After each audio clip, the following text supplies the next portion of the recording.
Taylor, it is a rivalry week here in the Commonwealth of Kentucky. The Wildcats and the Cardinals getting ready to do battle here in Louisville. The Governor's Cup at stake, the 37th edition of the Governor's Cup. And things got a little chippy before the game, several hours before the game.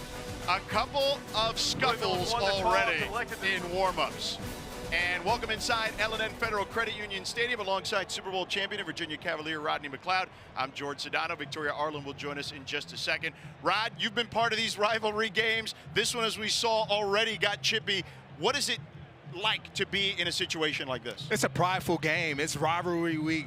Records don't matter. They're all irrelevant. And look, it comes down early in this football game on how these two football teams manage their emotions, settle in, and play their brand of football if they want to walk away with the Governor's Cup. All right, well, let's take a look at how Kentucky plans to do this. Cutter Boley, what makes him so special at quarterback? Cutter Boley, he's 6'5", 220. Look, he is a big quarterback, plays tall in the pocket, really good frame and size, steps into his throws, has good vision of the field as well, and delivers the football to a multitude of wide receivers. Coach Bush Hamden, offensive coordinator, he described him in 2 words, tough and composed. He's going to need to do that a lot today versus a stingy Cardinals defense if they want to win today. Yeah, you see the vision there. Youngster, former 4-star recruit, stayed home in Lexington. And there are his numbers his last 6 games. For more on the quarterback situation, let's check in with Victoria. With injuries on both sides, George, this game is going to be a test of depth, resilience, and being able to control the emotions that come with a rivalry game. But the big topic in Louisville all week has been in the quarterback department with their main guy, Miller Moss. He's been out with an injury, a foot injury, and questionable all week, but he is expected to start. Head coach Jeff Brom has mentioned that we could expect to see multiple quarterbacks possibly playing again, George. All right, Victoria, he did suffer that foot injury in a weightlifting accident, we were told, Rod. Deuce Adams, of course, could play as well, as Victoria mentioned, the backup quarterback. But what does Miller Moss bring to the table? Moss's presence and experience just like brings immediate juice and life to this football team, offense in particular, but then on the other side, the defense. Knowing that Miller Moss is capable of keeping drives alive is very important. And this is a defense that's very disruptive, led by their defensive line. They play aggressive, they play with urgency, their linebackers get downhill. And look, this is a defense that pursues turnovers. They do it from their art of disguise ability and their pressure alignments, and it should be a great game for them, and they'll try to look to confuse Cutter Boley a lot. A top 25 defense in FBS, Louisville, in yards per game. Louisville won the toss. They have deferred to the second half. They kick it off with Keller. This one bounces into the end zone as Kendrick Law lets it go past him. And Cutter Boley will come out here. Cutter Boley, as we referenced earlier, a 4-star recruit, stayed home in Lexington. His high school ball was played 15 minutes away from campus. It means a lot, certainly, to stay home, recruited by the likes of Michigan, but felt like he could do something special with his hometown squad. Yeah, hometown kid, tough, poised, really a likable guy in the locker room, and it's the same guy every single day, which has allowed him to just transcend this offense and be a leader that they count on a lot. And Boley starts off in the gun. Seth McGowan to his right. A quick toss there to Kendrick Law, and Louisville covers him up pretty quickly. Tackle made by D'Angelo Hutchinson and Jabari Mack, so a short gain there of 4. Law will get involved in this game in a handful of ways, you know, whether he's in a slot, being Boley's primary outlet, lined up in the backfield. They like to create a lot of packages for him based on the game, so look for him to get involved a lot today. Law, good guy with the ball in his hands. He makes things happen out there. Hernandez in motion for the Wildcats. A quick toss out of the backfield to McGowan. McGowan tries to spin out of trouble, but stood up at the 30-yard line. Hutchinson there with the tackle, a 2-yard gain. 3rd down coming up. So third down upcoming here, 3rd and 5 for the Wildcats. And you see they're lined up quickly, George, because the Cardinals, they're a pressure team. They like to bring a lot at the quarterback and confuse them, so they're not giving them a chance to get ready to pressure. Here comes Boley, connects near the marker. They'll give him enough for the first down. It's J.J. Hester, who had a touchdown last week late in the game against Vandy, a 6-yard gain. That's Boley's strength. It's his quick release. If you play zone, he's going to find the soft spots a lot today. Boley going fast here. They give it to McGowan. McGowan stood up at the 39-yard line. JoJo Evans with the tackle. Gain of 4. McGowan, he's a tough runner, does a lot of work in between the tackles. He's just steady and sturdy. He doesn't have the long run ability, but he picks up 5, 10, 15. They add up over a course of a game. They will officially give him a 3-yard gain there. 2nd and 7. McGowan again. And Louisville snuffs that one out. TJ Capers first on the scene. About 1.5 yards. So it'll be 3rd down and still manageable for the Wildcats. This Cardinals defense, they need this defensive line to play big today versus this Kentucky offensive line in order to stop the run. But here we are, 3rd and 5, and you see the Cardinals are already getting into what looks like a punt formation, punt return formation. Everybody's hanging at the line of scrimmage very tight, and look for them to disperse as the play unfolds. Diamond formation at the bottom of the screen for the Wildcats. Boley drops back. Pressure surrounding him, throws it incomplete, intended for Rodriguez. Willie Rodriguez, the tight end, was behind him, so the Wildcats forced to punt. In order for the Cardinals to have a chance today, they have to muddy the picture for Boley. Those are areas where he struggled this year. Those final picture looks, he's thrown into coverage and it resulted into a lot of interceptions. Just a good well-executed play by the Cardinals defense. Laros to punt it. Colin Lacey lets this one bounce at the 19, and it goes out of bounds there. So Louisville will start their drive at about the 20-yard line. Miller Moss is coming out on the field. We mentioned earlier, dealing with a foot injury. But Miller Moss, he's had some ups and downs with this squad, but he's toughing it out today, Rod. He is, and they need him, his leadership ability, his experience. He's seen a lot of ball, and it comes into to help in games like these, especially where your offense, after last week, didn't have much success. They'll look to test the secondary of Kentucky, who's missing 6 guys from last week. Boykin starts in the backfield. Moss drops back with plenty of time. Fires over the middle. It's complete. Antonio Meeks stays on his feet and dives forward near midfield to the 48-yard line. Moss looking good right there, a 23-yard gain. This is well done by the offensive line, giving Miller Moss a clear picture to find that window on the 2nd level. And a nice start for Miller Moss. A first down for Louisville. DJ Waller is down for Kentucky, who came into this game a little dinged up to begin with.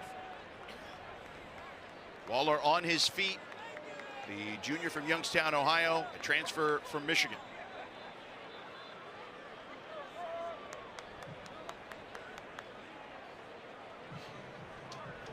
Yeah, it's imperative for Moss to get off to a quick start. He's a rhythmic thrower. Means he needs to see completions early on for him to have success. And that's a great way to start. He's getting the quarterback involved early, settling into this football game. So Grant Grayton, number 30, will check in at corner from Laurel, Maryland. Good Counsel High School. Good Counsel. Rivalry of DeMatha. That's your squad, DeMatha. Yeah, one DeMatha, man. Shout out to all my Stags out there. So Grant Grayton, the true freshman, now in at corner. Moss in the gun from the 48. He's going to throw again, back to the air, again to Meeks. Meeks wrapped up, though, just past midfield by Grant Grayton, the true freshman getting tested early. A 5-yard gain, though, for the Cardinals. Yeah, Grayton is going to be tested a lot because the better players of Louisville live on the outside part of the field. Without guys like Isaac Brown, Kewan Brown, and Watson, they're going to look to pass the ball a lot today. Play action, pump fake for Moss. Pocket collapsing. Moss spinning out of trouble for the moment. Ball is on the ground. Running on the field is a fumble recovered by the offense. 3rd down. So Louisville able to pounce on it. Forced fumble there by Lorenzo Cowan. And Moss just needs to have better time and had to get rid of the football. But this is has a lot to do probably with that foot. This is inability to be able to escape the linemen and pressure of Kentucky. And Trevante Sylvester, the left tackle, able to pounce on that one. It's 3rd down and 11 now for the Cardinals.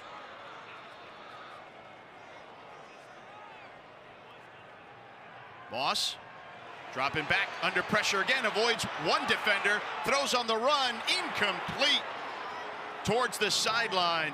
So Moss not able to connect with Colin Lacey there. Quayshawn Scott in coverage, and you see Lacey limping off the field. Not a good sign for the Cardinals. They're having Lacey come out, but Scott just really good coverage, sticking with his man, closing in and getting that right hand in there for a nice pass breakup to get his team off the field. David Chapeau to punt it for Louisville. Kendrick Law back to receive it at his own 15 for the Wildcats. Lacey came into this game dinged up, so we'll keep an eye on that. It would be a big injury for Louisville, already missing Chris Bell. Kendrick Law with the fair catch at the 10-yard line. We'll step aside. Scoreless here in the Governor's Cup here in Louisville.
We're scoreless here in Louisville between the Wildcats and the Cardinals early here in the first quarter.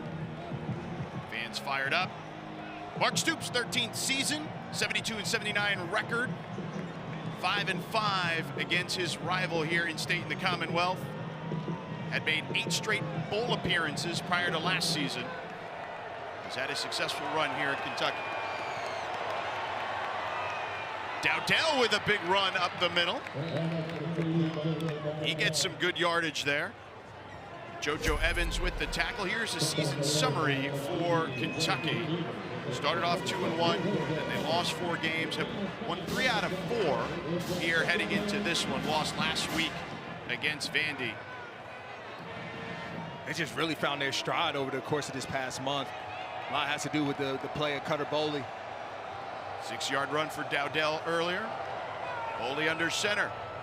Hands it off on the jet sweep to Law. Law trying to turn the corner. He does, and picks up the first down. Knocked down past the 30-yard line. Caleb Perry with the tackle. You're this Cardinals defense. You have to know where Law is aligned every single play. He's a guy that you circle because they do a lot with him. Picked up 15 on that one. Boley in the gun. Pump fakes. Now he's going to run towards his left. He's got room to run there. Slides down at the 35-yard line. Yeah, Boley's not the most athletic player, but he's used his legs a number of times this year to pick up some positive yardage when his teams needed it. Gained 4 on that play. Seeing some substitutions here now for Louisville's defense. Kentucky seeming to go with some tempo. It was effective for SMU last week versus the Cardinals defense. Dowdell again to the 38-yard line. 3-yard gain. It'll be 3rd and 3 upcoming. And 3rd and 3, this is where Kentucky's offense, they like to bring in jet motions to get their receivers leverage versus the Cardinals defenders a lot, especially if they choose to play man-to-man. So look for some movement here from the team. We already saw Kendrick Law earlier with some of that movement. Took the jet sweep for 15 yards.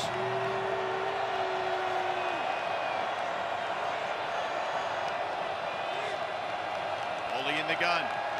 Takes the snap. Fires over the middle. It's complete for a first down. As he gets to the 45-yard line, Boley fires it in there to Cameron Miller, the true freshman. It's a nice concept here. We call this a spot concept. You have a guy in the flat, a second receiver doing a hitch, and then the last guy is running a 7 or a corner route, and it's perfect versus zone. You allow the defenders, or the offense, to high-load the wide receiver, the defenders, if they play zone. Only the 12th catch of the year for young Cameron Miller. Boley takes the snap, pump fake, pressure in his face, throws one up. Out of bounds, though, as he takes a hit there by Cleve Lubin. Let's take a look at Rod's nods for Louisville. Yeah, Louisville's defense, the defensive line has to control the line of scrimmage. They have to be stout up front versus this SEC offensive line, and then they have to play tighter coverage on earlier downs to get Kentucky behind the sticks. If you stay and play zone, Cutter Boley will hurt you. Boley in the gun here on 2nd and 10. 2 receivers to the bottom of the screen. Boley, play fake with time. Lets one rip down the sideline. Dangerous pass. And it's knocked away. JoJo Evans there in coverage, intended for DJ Miller. It'll be 3rd and long upcoming, 3rd and 10 for the Wildcats. Good job by JoJo Evans in getting off the hash, reading the odds of Cutter Boley, and then going to get it. You see him in his back pedal. Just really good tempo and a good break, believing what he sees. And 3rd and 10, this works in the favor of the Cardinals defense. They're going to line up in a pressure look and get back and play zone, keep everything in front, keep the roof of the defense, and rally and tackle. Kentucky 2 of 3 on 3rd down today. Boley drops back, pressure coming, and Boley taken down at the 35-yard line. Wesley Bailey, the 5th-year senior, the transfer from Rutgers, took down Boley. Wes Bailey, he's a power rusher, and they like to line him up in the inside part of the defense on 3rd downs, and there was just a nice stunt done up front, and he was the beneficiary of it, wrapping around nice and tight and finding Boley in the backfield. Cleve Lubin was coming around that corner, and then Bailey took care of business. Colin Lacey back out there, was limping. And many flags now fly here, several on the field. Kicking team number 81, 5-yard penalty, remains 4th down. Willie Rodriguez, the sophomore tight end, had a good game last week against Vanderbilt, 6 catches for 78 yards, but the infraction there. And they're going to depend on him in the passing game. But they need him to block here and not jump. But listen, that Louisville front is a ferocious front. We documented how good they are defensively, and they are crowding the line of scrimmage. Laros to punt, and they block it! Louisville blocks it. Recovered. Down the sideline and pushed out of bounds. Near the 10-yard line is Terrence McWilliams Jr. And the home team swinging momentum early here with special teams. All it takes is one play, George, and special teams is the perfect play for it because you only have one opportunity to make a game-changing play, and the Cardinals special teams unit does that on this great block, just getting your hands up there. Eric Hazard. Good job by Hazard. Yeah. I mean, comes through, times it up well, puts a palm up there, and changes the game for his team and puts the offense in great field position. Eric Hazard with that block, Terrence McWilliams Jr. with the return, and Louisville will begin goal to goal. Moss in the gun, Braxton Jennings, the true freshman walk-on running back there. Takes the carry, tries to bounce it to the outside, gets inside the 5, and down near the 2-yard line. Good run by Jennings there, just tough running in between those tackles, and good push by the offensive line. That's where it all started. Here are the red zone numbers this season for Louisville, 4th in the ACC. They're going a heavy set here, the Cardinals are. 6 offensive linemen out there. Jackson Panarello, the fullback, out there blocking along the offensive line. Moss under center. They toss it. And just shy of the marker there, and the goal line is Braxton Jennings. 2-yard gain, it'll be 3rd and goal. And they had Jennings offset there slightly in the backfield to give him leverage when they toss the ball out. And they almost had it, but they got to line up, and they got to do it again. It's a rivalry game. These Wildcats, they're not walking away easy. Nothing for free in these games. Moss in the gun. I formation. Jennings tries to power his way in. He did not get there. Stopped at the goal line by Austin Ramsey, the sophomore from Philadelphia. Early on the field, as a runner is short of the goal line. 4th down.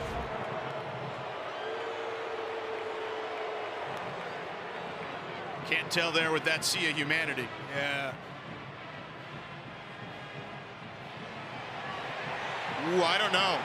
I don't know where the ball is, though. Yeah, it was Ramsey that came behind. 4th and goal, they're going to go for it. Moss dives over, takes a big hit, but gets in the end zone for the touchdown. Sneaks it in. Took the hit from Alex Afari Jr., but Louisville strikes first.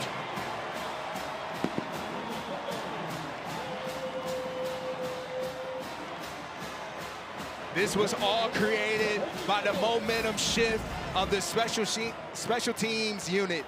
We talked to head coach Jeff Brom. He talked about the importance of special teams. All 3 phases of the game matter, and this was one that they were looking to have an edge in, not only in the return game with Colin Lacey, but a punt block that now set them up for a touchdown by Miller Moss. And that was only the 10th 4th down attempt this season for Louisville, fewest in the nation by a decent amount. But they score nonetheless. The block punt there by Hazard. And then McWilliams ran it to the 10. They eventually get the touchdown with Miller Moss. They lead 7-0, the Cardinals on top.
You're watching the ACC on ESPN. The Louisville Cardinals with a 7-0 lead here. The Governor's Cup at stake, the 37th edition. There's Coach Curry and Coach Stellenberger. You see some of the previous iterations of the Governor's Cup over the 37 meetings. Louisville winning last year. UK leading the all-time series 20-16. But Kentucky has won 4 straight here in this building. By the way, Miller Moss, his 9th rushing touchdown of the season. On that last drive, Keller boosts this one through the end zone. And we'll see Cutter Boley again.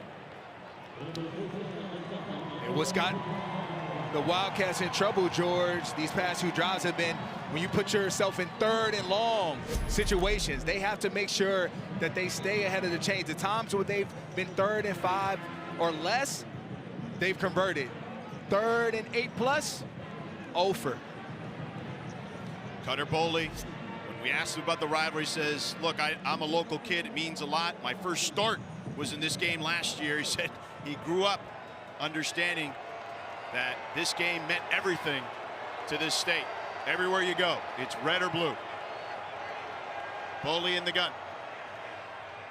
Finds his man McGowan out of the backfield. He's spun out of bounds near the 35-yard line. TJ Quinn there to wrap him up. It'll be 2nd and short upcoming. McGowan limping a little bit there after the 8-yard gain. And that's their answer to pressure, George, is 5 out, getting the running backs out in the flats early. And if you're Cardinals defense, you got to pay attention to that. 2nd and 2. Dowdell puts his head down, picks up the first down, a 3-yard gain, but a flag on the field. Offside, defense number 19 lined up in the neutral zone. 5-yard penalty results in a first down. That's Justin Beatles, the 5th-year senior from Atlanta, Georgia. Transfer from New Mexico State. He also made the tackle on the play.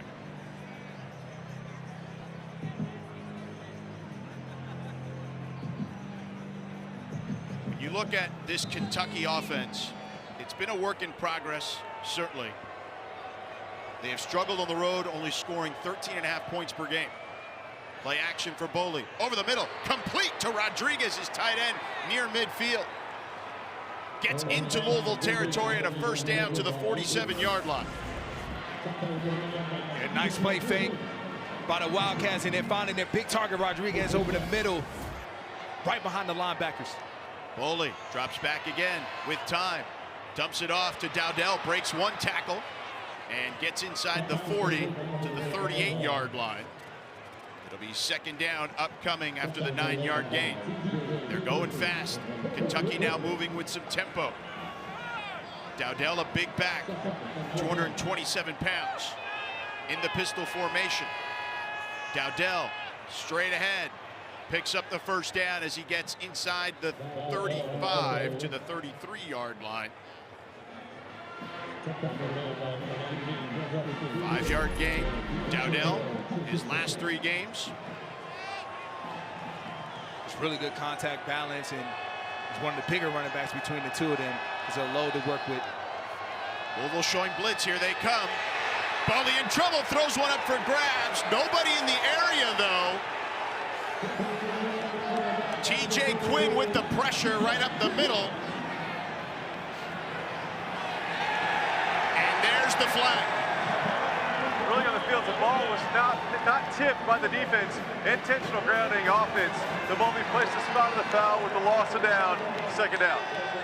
Yep, TJ Quinn with the pressure. And JoJo Evans there. They thought Evans may have gotten a finger on it, but that was not the case. I thought so as well. That's what it looked like to me on the pressure. He got his hand right there in the position of the ball, but nonetheless, they called a flag. And this is what Vanderbilt showed on tape last week versus Cutter Boley. They did a lot of cover 0 pressure, a lot of crowd in the line of scrimmage, and it frustrated Boley a lot last week and the offensive line. So the Cardinals taking a page out of their playbook. As you see there, did not get a hand on it. Just an errant pass. Two tight ends out there for Kentucky to help with the pass rush. Boley, a quick toss to Law. Law gets to the outside and out of bounds, just past the original line of scrimmage, actually just short of the original line of scrimmage. So it'll be 3rd and 11. Yeah, good play call just to get some yardage back, get in the hands of Law, who's a good runner in space, set up a 3rd and 11. And here, you don't want to necessarily, you don't have to get all of it. Just get half and set yourself up for a field goal if you're bowling on the roll here. Jason Patterson in at tailback for the first time, the sophomore. Law in motion. Boley drops back, throws too high for his intended target. Hardly Gilmore the 4th. The sophomore from Belle Glade, Florida, transfer from Nebraska. 4th down. Boley's going to be frustrated with himself because he had Ferrier wide open, running a shallow cross right in front of him. He opts to throw it into a crowd and see a Cardinals. Jacob Coway to attempt the field goal here of 52 yards. His long for the season is 51. He's 13 of 16 on the season. 1 of 3 from 50 plus. High snap. The kick is up, and it is well short. No good. Wide right and well short. The Cardinals holding on to a 7-0 lead here in the Governor's Cup.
All right, take a look at this last 3rd down here. You have Ferrier at the top. He's going to run a shallow cross. And as he does that, freeze it. He's wide open, and Boley totally misses him, and it would have set them up for a closer field goal. Yep, and they missed one from 52 yards, which would have been a long for their quarterback. Miller-Moss, he goes long down the field, and high-pointing the catch there is Dakari Collins. No! They're going to say he's down. They're going to say he's down. All right, so he does high-point it and Really on the haul field, it in. completed pass for a first down. So again, running cover 3 in the back end, crosses the safety's face, Ty Bryant, and he just goes up, climbs the ladder, and comes down with a great catch by Collins. So first down already in Wildcats territory. Moss slinging it around the field despite the foot injury. Boykins in the backfield with it. Play action, Moss pressure in his face, checks it down. Boykins on the run there, and taken down inside the 20. It's Jaleel Skinner, the tight end. 17-yard gain and a first down. It's the strength of this Cardinals offense. If they're able to generate explosives, they're dangerous for defense. And they're on the first play after a missed field goal, a huge chunk play to set them up, and a back-to-back chunk plays, to be honest. Jeff Brom in his bag right now with this offensive group.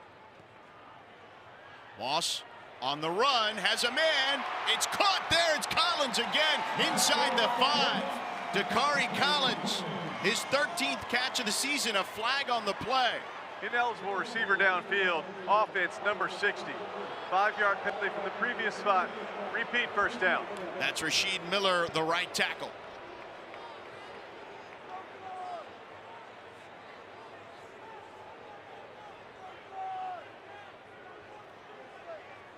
Miller, the 5th-year senior, transfer from Georgia Southern. 28 seconds to go and counting. 1st and 15 for the Cardinals. Moss under center. Offset I in the backfield. They fake it to Boykins, fake it to Lacey. Moss throws it to the ground. Lacey was hoping to get it on a wide receiver screen, but Moss off target there. 2nd and 15, 8 seconds to go in the quarter. They try to set up a screen and go. Grab the attention of the defense to Lacey and then hit the verticals. But it was a good job by the Kentucky defense staying at home. Moss in the gun, empty set. Now Lacey goes across the screen to the top of the formation. Moss drops back, good protection, fires, almost intercepted, dangerous pass intended for Dakari Collins, again testing Grant Grayton, the true freshman, but a flag on the field.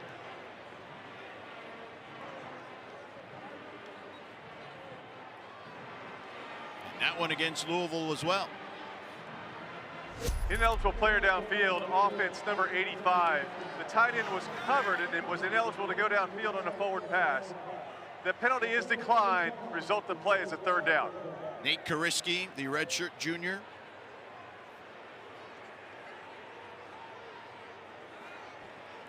Deuce Adams checking in at quarterback at the moment. He started last week against SMU, redshirt freshman from Austin, Texas. Vandergrift High School. Could be some sort of quarterback run to make this a shorter field goal, George. He hands it off to Lacey on the jet sweep, and he gets down to the 15. And that'll do it for the first quarter. Louisville leading 7-0 off a block punt. They scored a touchdown, and they are threatening again in the red zone.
Welcome back to Louisville. The Cardinals with the 7-0 lead against Kentucky. And speaking of Kentucky, Coach Stoops, from what you saw in the first, how do you plan to handle the pressure that Louisville is presenting?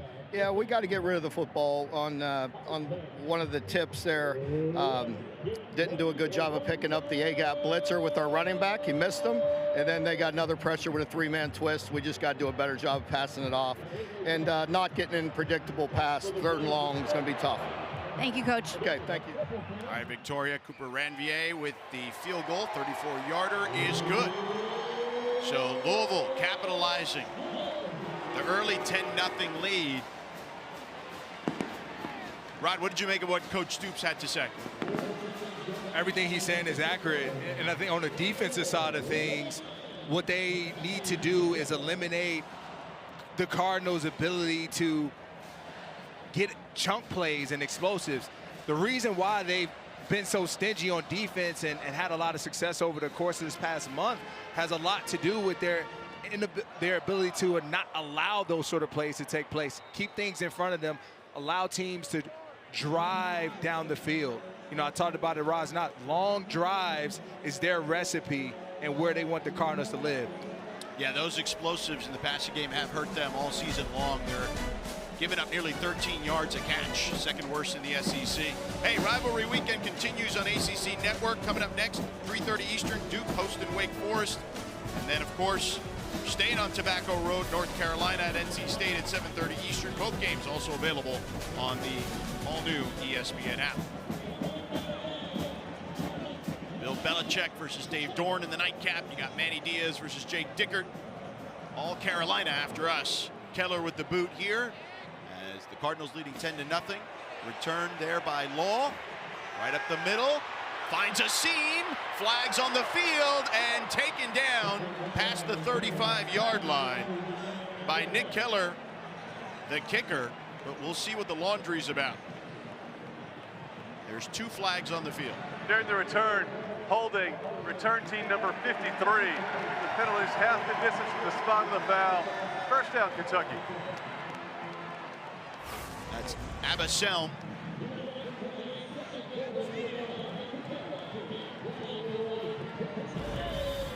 And you see there how it all went down. So Kentucky again starting deep in their own territory now at the 9-yard line.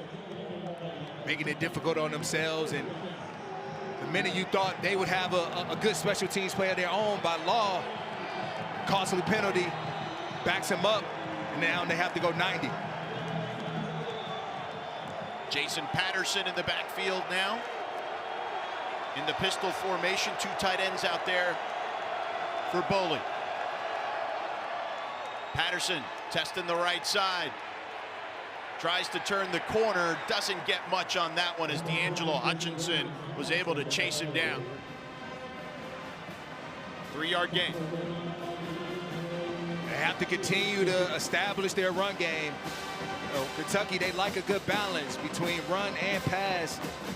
And it's imperative that they continue to push forward on these runs just to stay ahead of the chains, as Coach Stoops talked about. And again, Jason Patterson in the backfield. Seth McGowan limped off the field earlier. Dante Dowdell has played in this one as well. Boley drops back. Got time. He's going to show off his wheels here a little bit, and wrapped up at the 16 by TJ Quinn. It's a 4-yard gain. 3rd and 3 upcoming. They're going fast. Boley changing the play at the line of scrimmage. And you see the reason for that tempo, Jordan, is to get the defense to declare what they want to do right now. We'll see if the Wildcats can take advantage of it. Louisville rushes 5, and they get Boley again. Cleb Lubin, another sack, his 6th of the season. Lubin caused the first one where Wesley Bailey took advantage of it and registered the sack, but Lubin has been everywhere today early on.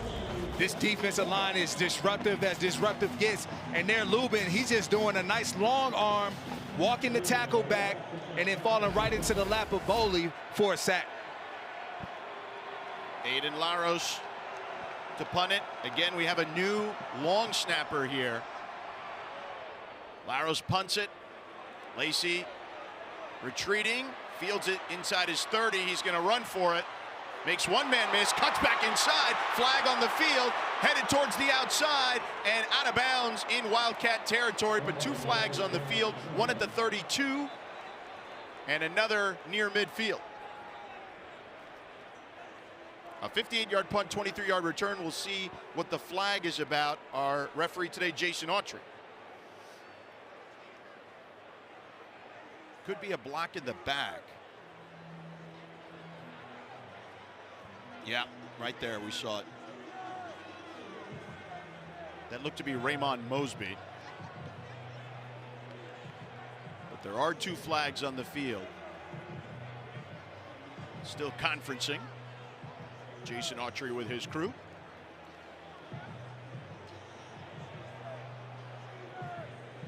And the officials explaining to Mark Stoops.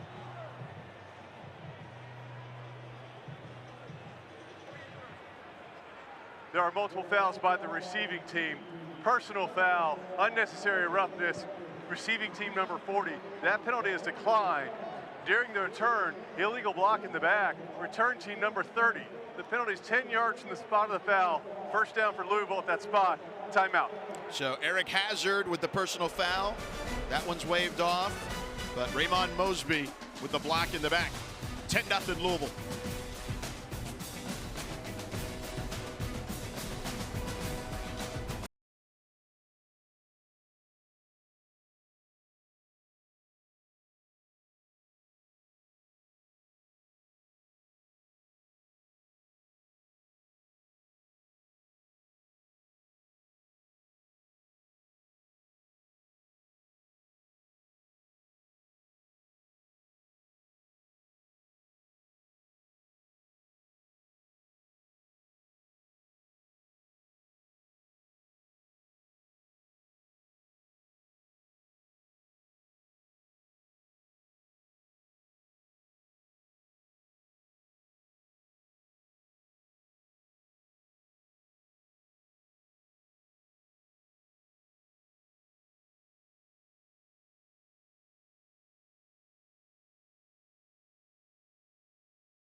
The 3rd annual ACC-SEC Men's Basketball Challenge begins this coming Tuesday.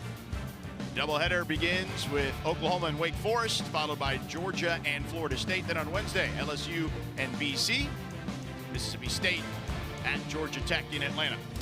And of course, you can catch both nights on the ACC Network and the all-new ESPN app. Miller Moss and company back out on the field on their own 20. Moss on the roll. Towards the sideline, complete to Trayshawn Hurry. So Hurry picks up 7 on that one. It'll be 2nd and 3 upcoming. It's a nice, well-designed play.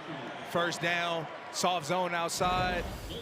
Saw the quarterback Graydon bail on the snap, taking what the defense gives him.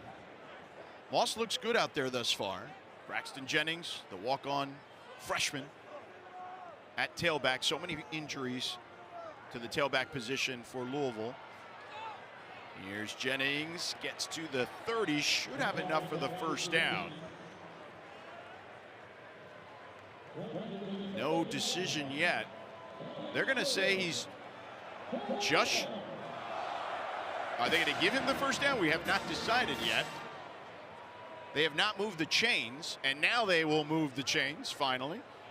So it is a first down.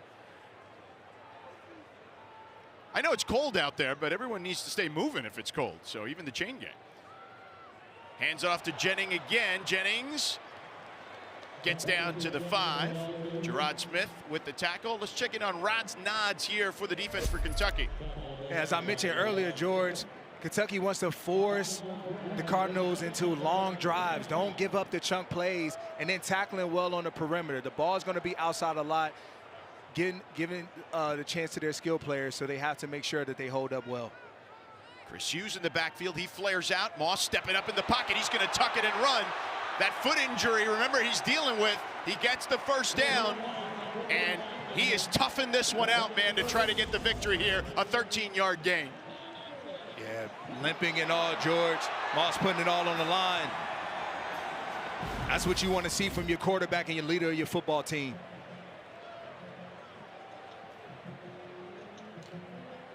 Moss and company on the move here near midfield. Have the defense off balance right now. They've opened up the pass game, and the run has come alive a few times in this drive. Moss towards the sideline to Hurry. And Hurry wrapped up inside the 45 down to the 43-yard line. Gain of 9 on the play. 2nd and 1 upcoming. Let's check in with Victoria with an injury update for Kentucky. On the defense side for Kentucky, we had DJ Waller. He went down earlier in the first. He slowly walked into the tent with the help of 2 trainers. He had a hamstring injury that he was battling prior to this, and he has now been listed as questionable because that hamstring on the left has been acting up. All right, Victoria, thank you so much. You're also missing David Gusta, their nose tackle at the moment. And this time, Braxton Jennings taken down, immediately met in the backfield by Gerard Smith, a 2-yard loss on the play. It'll be 3rd and 3 upcoming. That's a big play for this defense. They need to create more havoc up front, get more penetration in the backfield, and typically they like to do it with a lot of defensive line movement. So a good play by Smith at creating this 3rd and 3 situation. They got to tighten up right here in the back end. Gray's been a guy that's given up a few passes on the outside playing soft coverage. This is a moment where you got to tighten down to get a body on a body. Louisville has Deuce Adams in at quarterback. You'd mentioned Rod. He can move, and here he is on the run. Louisville 0 for 3 on 3rd down. Make it 0 for 4 thus far today. Nobody fooled by Deuce Adams being in there at quarterback. And good play recognition by the defense here. 13 checks in, knowing it's going to be some sort of quarterback run, and it was a quarterback power, and they were ready for it, George. Yep, Alex Afari Jr. and Gerard Smith again. We've called his name 3 times on this drive alone. It's 4th down here. Louisville's offense staying on the field. They need 1 yard. Again, they've only gone for it 10 times the entire season. They're 5 of 10 converting on 4th down this season. Offset eye, Moss back in there. He throws it wide open to Stewart, the tight end, and he gets in the end zone for a touchdown.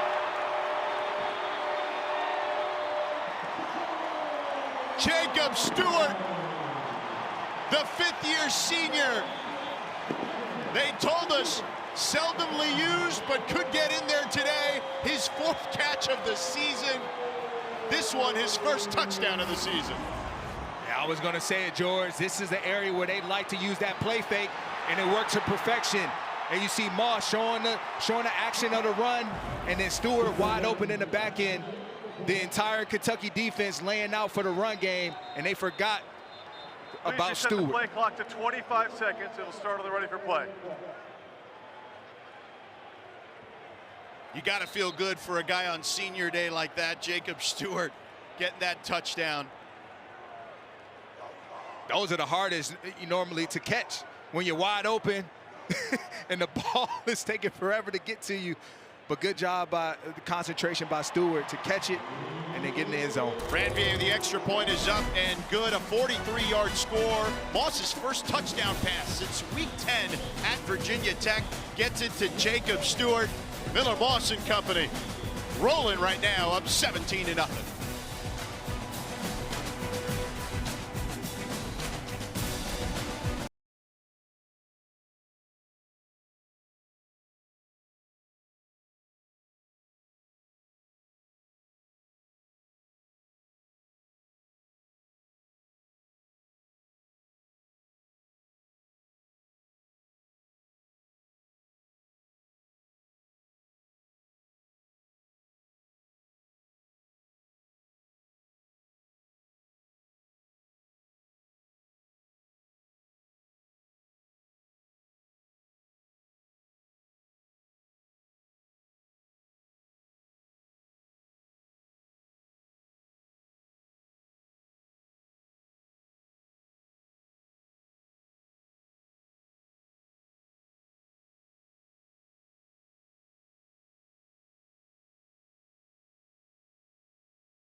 Welcome back here to Louisville. They lead 17-0.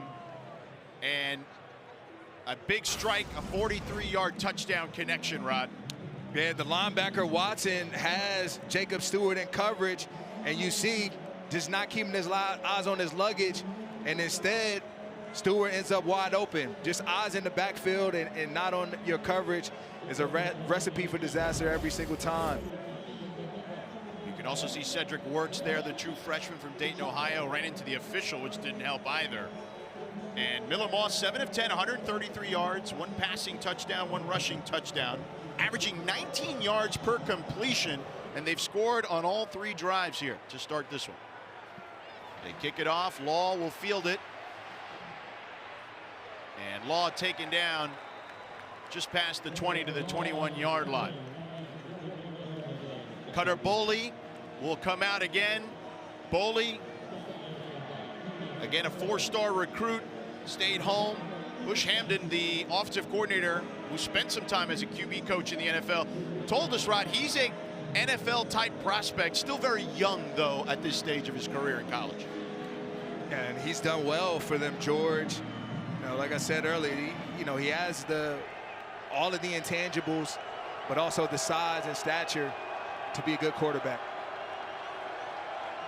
Pistol formation, play action, Boley in trouble, gets around one defender, floats one, incomplete, out of bounds, intended for Jamori Macklin. JoJo Evans in coverage, and Boley's having to dodge defenders constantly back there, Rod. That defensive line, disruptive gets right now, and they took away a huge opportunity for the Wildcats. They had Macklin wide open because of the pressure of the defensive line. Boley had to dodge them, and he was unable to see it. By the time he saw it, he was on the sidelines, and that's why it was a bad throw.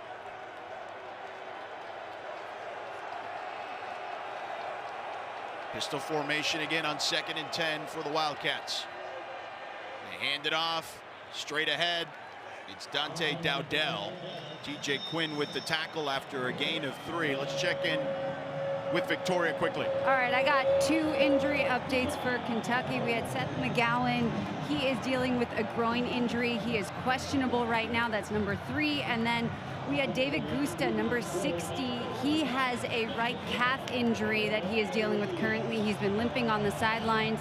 He is listed as questionable as well. But with Seth, I've seen him trying to run through some drills, but still questionable. All right, Victoria, thank you very much. 3rd and 7 here. Gusta, the nose tackle, but McGowan, the tailback, who started the game. Boley finds his man on a crosser. It's Macklin, turns the corner, out of bounds, but a flag comes in. Should have enough for the first down at the 35, but we'll see what the flag is about.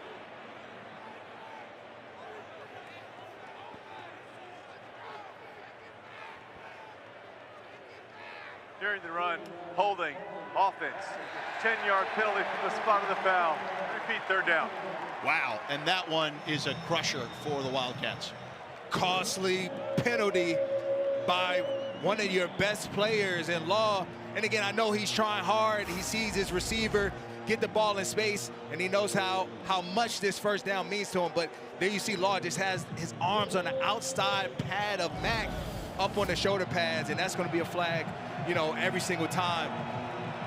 And now they're forced into 3rd and long again, where this defensive line has really hurt them. And where Coach Stoops told Victoria they don't want to live. Boley, pressure coming. He had no chance on that one. Taken down inside his 10. A.J. Green coming hot off the corner. The 4th sack of the game for the Cardinals. A.J. Green is one of their best edge rushers. They bring him in these passing situations for these reasons right here. But this is unacceptable. You have 3 defensive linemen up on the field there, and you have 5 offensive linemen to block them. And nobody blocks A.J. Green. I don't understand it. Everything starts with understanding your assignment. And right there, A.J. Green clearly was the assignment of the offensive tackle. Laros punts this one. They got one earlier on a block, and this one taking a Kentucky bounce. Lacey will field it at his 31. Breaking tackles, sprinting down the sideline and pushed out of bounds near midfield. A 54-yard punt, a 15-yard return. Quaysheed Scott pushed him out. Good starting territory for the Cardinals coming up.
Coming up tonight, after the final whistle sounds in Raleigh, the ACC Huddle Final Score crew will be live with a recap of all this weekend's action.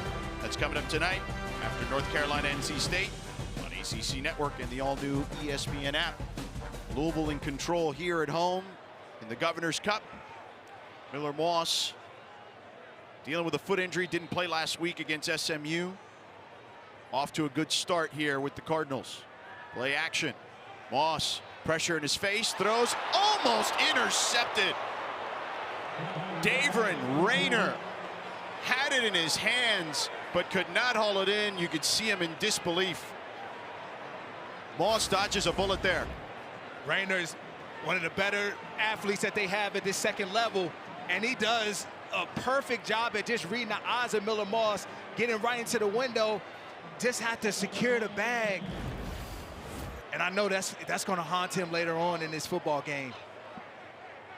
2nd and 10 for Moss and company. They give it to Boykins on the left side. Big hole, dives forward, past the marker. Ty Bryant eventually tripped him up. An 11-yard gain and a first down. Really good run by Boykins. And today, the run game is more just keeping the defense honest. You know, they don't have their home run hitters, but both Jennings and Boykins today have generated some good runs. No Isaac Brown, no Kewan Brown, no Duke Watson. They're 3 top rushers. So Braxton Jennings, a true freshman, and Sean Boykins running it today. And a run here by Boykins. A converted running back from wide receiver has another first down.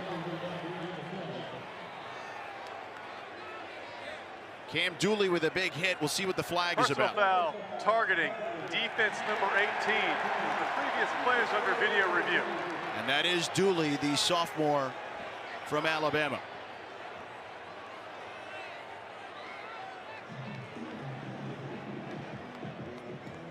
So they'll take a look at that. We'll take one more look here. Oh, yeah. 6-inch radius of the crown of the helmet.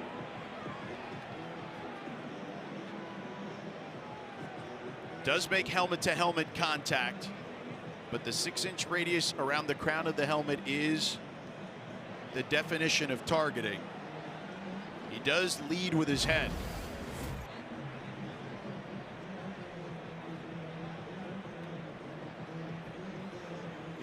They were dealing with already one player in the secondary, Dylan Williams, who was out last week, or out this week rather, due to a targeting last week.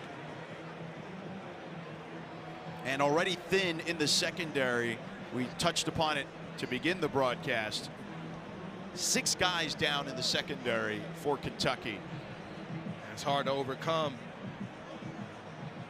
And I just would like to see Dooley there just kind of lead more with his shoulder and bring his arms into the frame of the offensive runner there to avoid that head-on collision.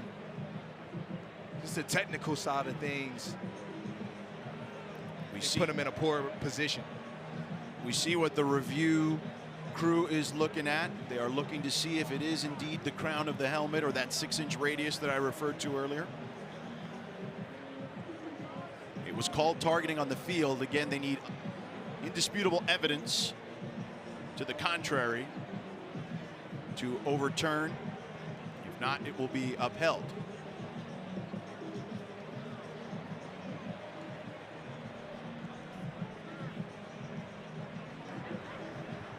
After video review, there is no foul for targeting. The result of play is a first down. Wow. So Kentucky dodges one there, and they're saying that it was not the 6-inch radius at the crown of the helmet, that it was the side of the helmet. I don't know, that looks close to me, man. It is close. You know, I mean, and especially because of the position of Boykins too, the vulnerability of him as a runner. But again, like I talked about, you know, you just want to see Dooley there just finish with his arms, putting his shoulder more on the runner than the helmet, because at the end of the day, those sort of plays are going to come back and you want to make sure that you are technically sound. Either way, Boykins picked up the first down, as I mentioned. There he is deep in the backfield. Moss under center. Lacey in motion. They give it to Lacey on the jet sweep on the left side. And Lacey, he picks up 9 yards on that one.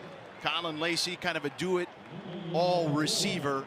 They give him the ball on jet sweep, sometimes out of the backfield. And he's certainly one of the more productive receivers. And without Chris Bell today, as we mentioned earlier, he is someone that they're going to target a lot. Lacey's a dynamic football player. Leaders in the all-purpose category. 5 different players for Louisville have rushed the ball. 14 carries for 64 yards at the moment. 2nd and 1. High snap. Boykins busted out on the left side, but 2 flags trailing the play.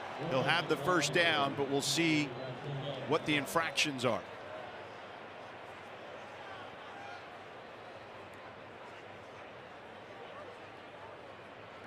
There are multiple fouls on the play. Holding, offense number 66. Personal foul, hands to the face, defense number 94. Those fouls offset. Repeat, 2nd down. So that's Mac Pounders, the tackle, 5th-year senior for Louisville, and Tavion Gatson, the sophomore defensive lineman for Kentucky. You see Gatson, that right arm right into the face mask. But Kentucky, they need their playmakers to make a play. You know, it's time, and Rayner had a chance at that, but they have to find a way to just make a play. They're on their heels too much. 2nd and 1, Moss under center. Boykins takes it on the left side, has the first down, and stood up at the 20. Jonquise Hardaway tackled him, but a 4-yard gain and a first down, and the Cardinals in the red zone again. And what I mean by make a play is not to play hero ball, but just do your 111 to the best of your ability. That's what's needed right now. Yeah, do your job. Defensively, this is a group that, a senior group that they're proud of. When we spoke to Brad White, their defensive coordinator, talked about their competitive toughness. Struggles early on in the season, but kept fighting and have played much better as the season progressed. Moss connects over the middle for a first down to the 9-yard line to Antonio Meeks. 1st and goal, Cardinals. This offense is just in full control right now. Just a nice combination of play designs. You know, you get a run-off tackle, then you come back, you get an RPO slant. This execution right now by this offense. A lot has to do with Miller Moss's play. Pistol formation. Boykins in the backfield. Boykins takes the handoff. Boykins with a seam inside the 5. Ty Bryant saved what could have been a touchdown there, a 5-yard gain. It'll be 2nd and goal coming up as we approach the 2-minute timeout. Down to the 3-yard line. They're finding some life with Boykins, and you see him there saying, keep it rolling. Feed me, man. That's what he wants. The redshirt freshman converted from receiver to running back, getting his opportunity with all the injuries that we mentioned at running back. Boykins 4 carries, 31 yards, all on this drive. 2-minute timeout of the 2-minute timeout. Louisville up 17 and looking to tack on some more.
Introducing Verts.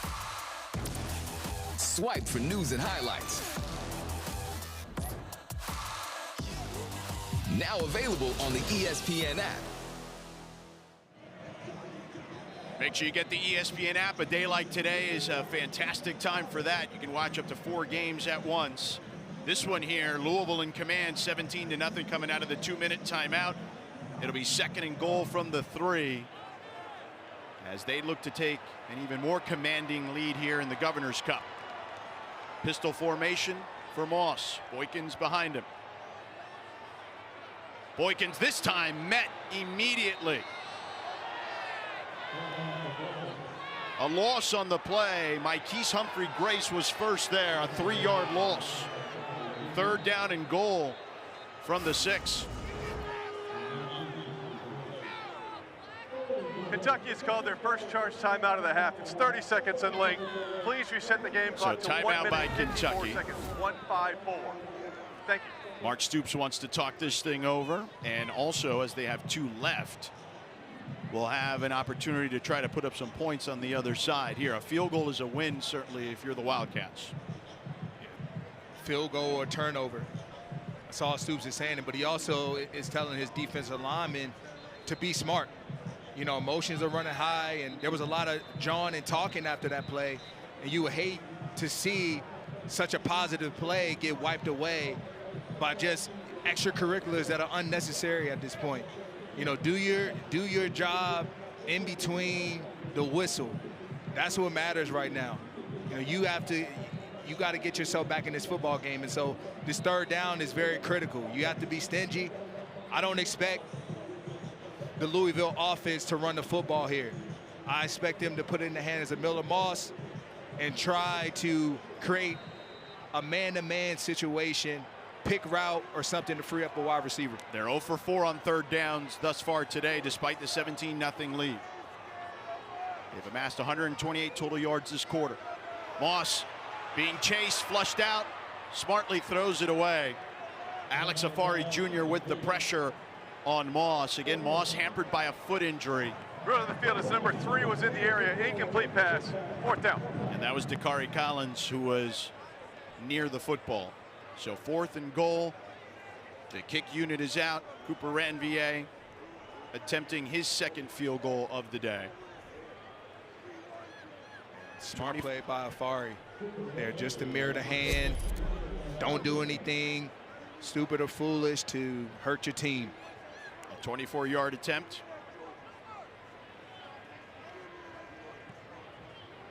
Kick is up and good. The 21st field goal of the season for Ranvier. And that one in the record books for Louisville. 21 field goals. Ties him for the most in a season for the Cardinals. The 24-yard attempt is good. Let's take a look at Miller Moss thus far today. Rod coming into this one, as I mentioned, dealing with that foot injury, but looking pretty good today. And it all started with the first play of the game. They ran a nice dig route to just get him involved in this game, putting their trust in him and allowing him to help this football team out. And he's done that in a number of ways, and it's all been predicated on his decision-making, his decisiveness, and his willingness to just come back out here, man, and be a fighter. Yeah, when we spoke to Jeff Brom earlier this week, man, he was not necessarily expecting Miller to even be out there. He said it was going to be a true game time decision. When he took reps earlier this week, he said he looked slow. You know, they worked him as much as they could, but also had to try to be cautious in the ramp up because of that foot injury he suffered in the weight room. Patterson fields this one, and a good tackle there by the Cardinals. Excellent work on special teams there by Justin Agu. Another good play on special teams. You know, there's a minute 40 left. You know, this matters. Again, you're making the Wildcats have to drive the length of the football field. They'll start at the 16-yard line. Cutter Boley taking the field again. 9 of 14, 66 yards. Louisville showing blitz. Hester in motion. Boley in the gun, wants the snap, he gets it, pressure coming. They check it down to Patterson, and Louisville reads the whole thing. A loss on the play there. Jason Patterson nowhere to go, a 2-yard loss, 2nd and 12. Man, the speed of this defensive line. Lubin just saw that and read it right away, and it got to the side. Made the tackle. Boley and company on 2nd and 12. 3-man rush, Boley with time, nobody open though. He floats one incomplete to Patterson. Really on the field, it's an incomplete forward pass. 3rd down. DJ Quinn in the area for the hit. 3rd and 12. Right now, this offensive line has to protect Cutter Boley. That's been the problem this entire first half. He hasn't had the time to find his wide receivers down the field to create those vertical opportunities. Wildcats 2 for 8 on 3rd down. The Cardinals still have 3 timeouts. They bring 5. Boley in trouble again, and Boley taken down. They'll mark him down at the 1. Cleb Lubin, his 2nd sack of the game, the 5th sack today for the Cardinals. Really on the field is that the runner's forward progress was stopped outside the end zone at the 1-yard line. Lubin's making his presence felt on this drive, and there you see one of their best 2 pass rushers on the same side. You have Lubin and Wesley Bailey running a nice game in a stunt, and Lubin comes right in the inside, and they don't pass it off well and up in the offensive line positions. Aiden Laros had one blocked earlier, and he is now at the edge of the end zone. The defense firing up the crowd in that end of the end zone. And it's a dangerous spot to be in. If this Wildcats punt unit, you talk about it at this part of the field, literally, George, at the minute the punter grabs the football, he has to get rid of it. You can't take your normal approach. It's one stepping out. Alex McLaughlin is the long snapper here, and he was already injured earlier in this game. He is back in there.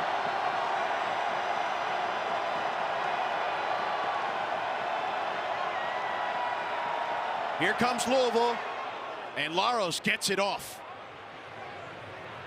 Lacey fields it in his own territory around the 45 and tries to get back there. He'll get to about the 44, a 55-yard punt, no return. Laros did a good job there for the Wildcats, considering he was pinned in the back of his end zone. A good punt by Laros, but what about Kendrick Law on the special teams unit, running down the field to be the first person that Colin Lacey sees? Receiving team number 42. The 15-yard penalty is assessed from the end of the kick. After enforcement, it's 1st down for Louisville. That's Jaden Minkins with the infraction there. So they'll be backing up Louisville 15 more yards to the 29-yard line. And again, Louisville has all 3 timeouts. Kentucky still has 2. If you're Kentucky, keep the ball in front of you right now. Nothing over the top.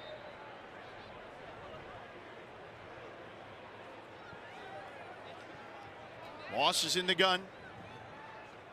3 receivers to the bottom of the screen. They hand it off to Jennings.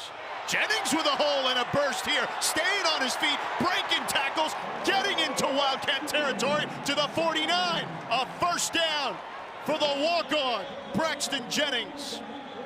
Cardinals offense took advantage of the 3 down linemen that Kentucky was in. Moss going quickly here. They bring the blitz over the middle. It's complete. Down to the 40 for another 1st down to Chris Hughes. Redshirt sophomore. Louisville's called their 2nd charge timeout of the half. It's 30 seconds in length. Please reset the game clock to 41 seconds. 4-1. Thank you. So that's their 2nd timeout. We had that wrong on our score bug show. They now have 1 timeout remaining, Louisville. They called one on the sack earlier by Cleb Lubin. So 1 timeout, Jeff Brom and company. The ruling of a completed That pass on the previous play is under video review. They'll check to see if Hughes caught the ball, but Jeff Brom, to use an adage from the old Karate Kid movie, they're going to sweep the leg here, Rod. They're going after him. It's a nice first play to start the drive. Had everything to do with what they saw up front from the defensive lineman. Oh, that ball hit the ground. Yeah. His arms died as he was going to the ground there. A lot had to do with the hit. Yep. By Scott. Yep. Quaysheed Scott coming in and violent tackle on the receiver Hughes.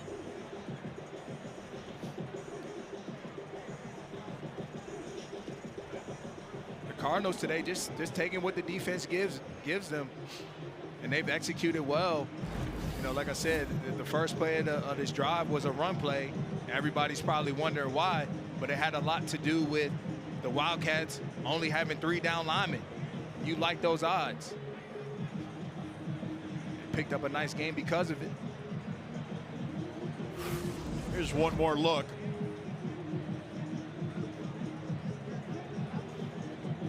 I mean, he's trapped the ball with his arm, but the ball is on the ground. And Jason Autry, our lead official, was getting off the headset, but now back on. Looks to be incomplete to me. We'll see what the officials determine here.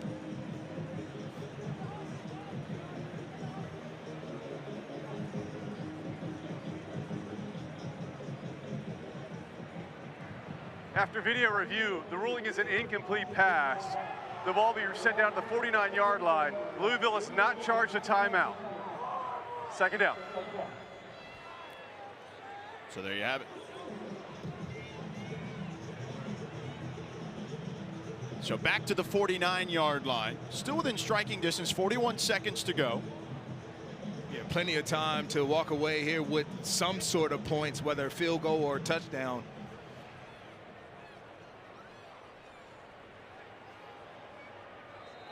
So Louisville gets 1 timeout back. They have 2. They hand it off to Jennings. Not much there for Jennings, about a yard. Louisville has called their second timeout of the half. It's 30 seconds in length. Please reset the game clock to 39 seconds, 039. So 1 timeout left, 3rd down. Cooper Ranvier this year. His long is from 51. That was against Clemson, but that was also a night where they had some struggles kicking the ball. Ranvier doing a good job today as he's got a pair. But Nick Keller is also their long field goal kicker, and his long this year was 57. So if they pick up the first down, they'll have a shot with Keller potentially on a long field goal attempt. We'll see what they can muster up here.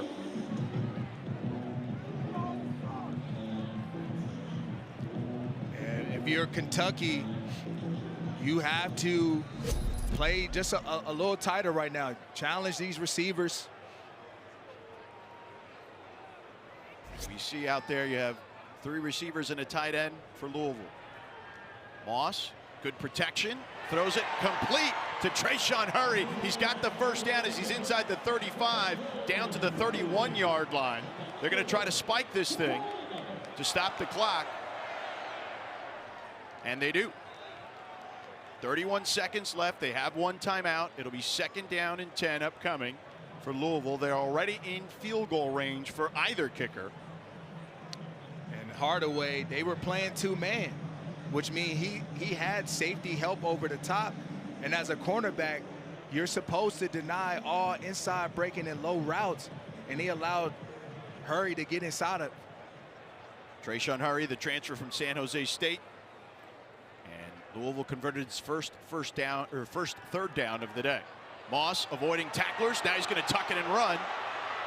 Moss dives forward. Enough for the first down. Will they give it to him? He's close.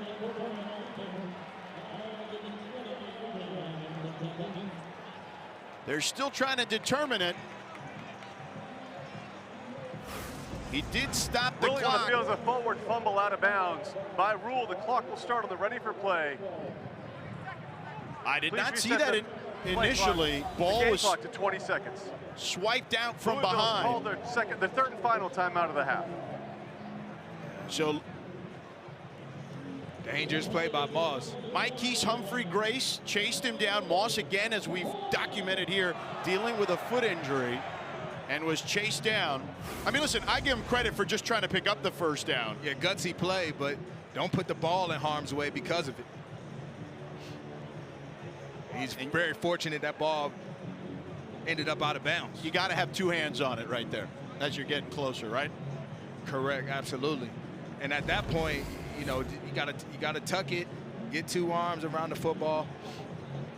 So they did give him the first down. The ball fumbled out of bounds. I expect them to try to go to the end zone again here, George. They still have 20 seconds, and they drew up a double move on that last play because they're in that high red area. That go zone is what a few coaches like to call it. And so I expect them to try and do the same again. And if you're Kentucky, you have to realize, look, don't bite on the first move. Keep things in front of you right now. The worst thing you could do at this point is give up a touchdown. They already have 3 points. Moss 9 of 15 for 161 yards and a touchdown. We've got movement up front. That's an easy full start call. Ball start. Offense number 70. 5-yard penalty. Remains first down. Trevante Sylvester, the left tackle, the fifth-year senior transfer from Houston.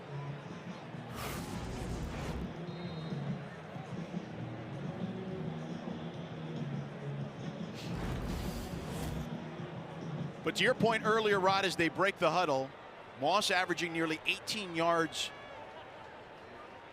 per completion today. They are at the 26 now. They hand it off. Jennings. And a flag trailing the play as Jennings gets inside the 20. Holding offense number 70. 10-yard penalty for the previous spot. Repeat, first down. Please reset the game clock to 15 seconds. 0-1-5. It'll start on the ready for play. Spot foul there on Trevante Sylvester.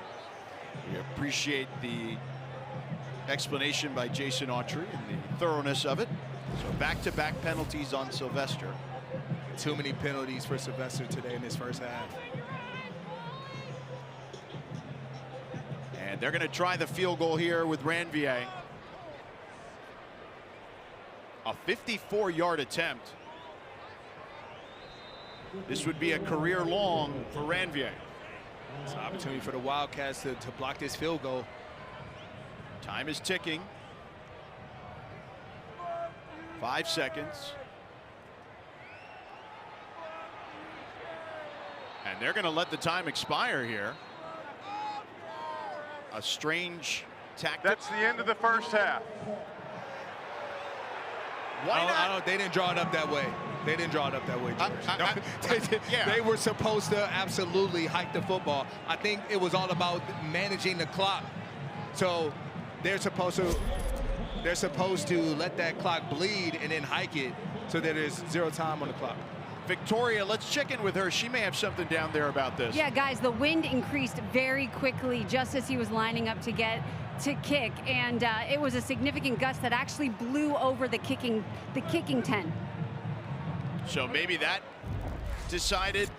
had them decide why they didn't want to kick it. All right, well, our score at halftime, Louisville 20, Kentucky nothing. Let's send it to Taylor Tannenbaum and the ACC Huddle crew for your halftime report.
Welcome back to Louisville.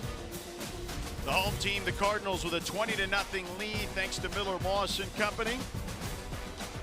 As we get ready to start the third quarter here momentarily, welcome inside L&N Federal Credit Union Stadium alongside Super Bowl champion Virginia Cavalier Rodney McLeod. I'm George Sedano. Victoria Arlen will join us in just a moment. It's been a chilly day here in Louisville, as you can see on my face, particularly, Rod.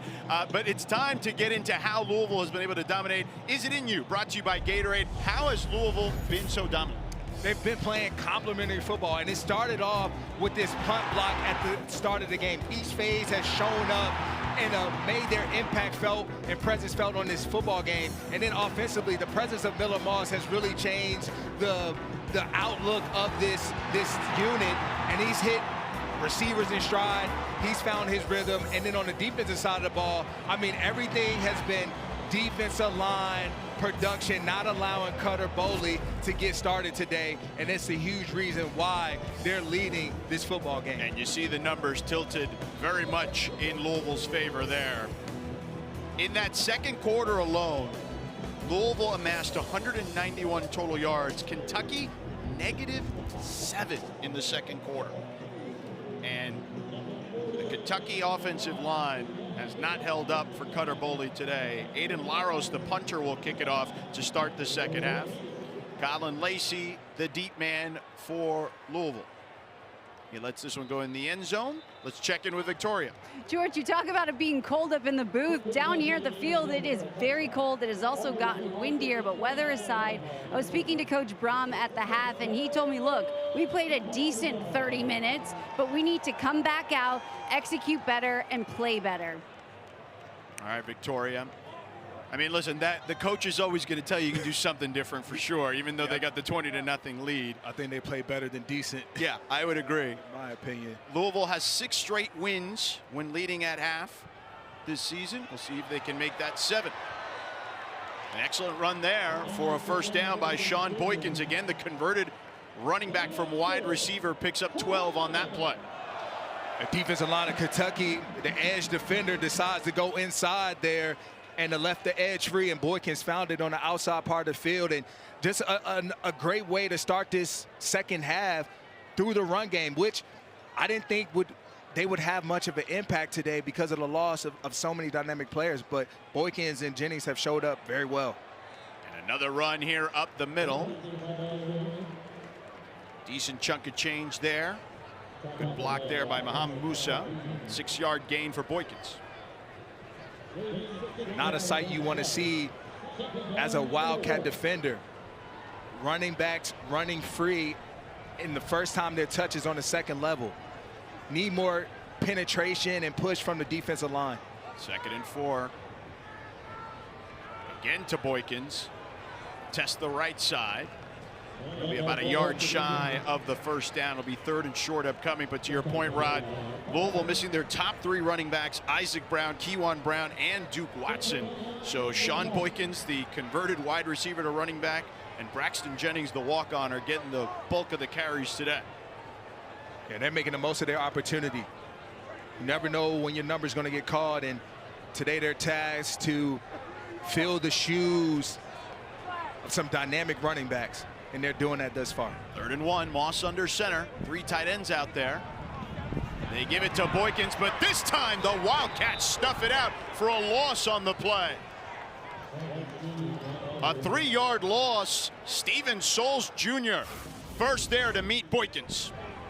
And you see just good penetration to start that play. That's what created the tackle for loss and forcing now the Cardinals to punt. They need more of those plays to crawl back and have a chance at winning this football game. David Chapeau to punt. He awaits the snap inside the 30. Kendrick Law awaiting at his own 15. End over end punt. Law will field it and run out of bounds at the 15-yard line. A 44-yard punt. No return. Or no yardage on the return, rather.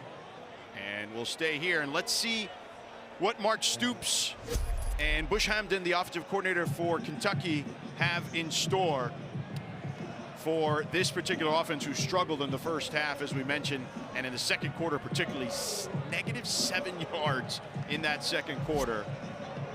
The biggest thing, George, is containing this defensive line. That's where it all starts.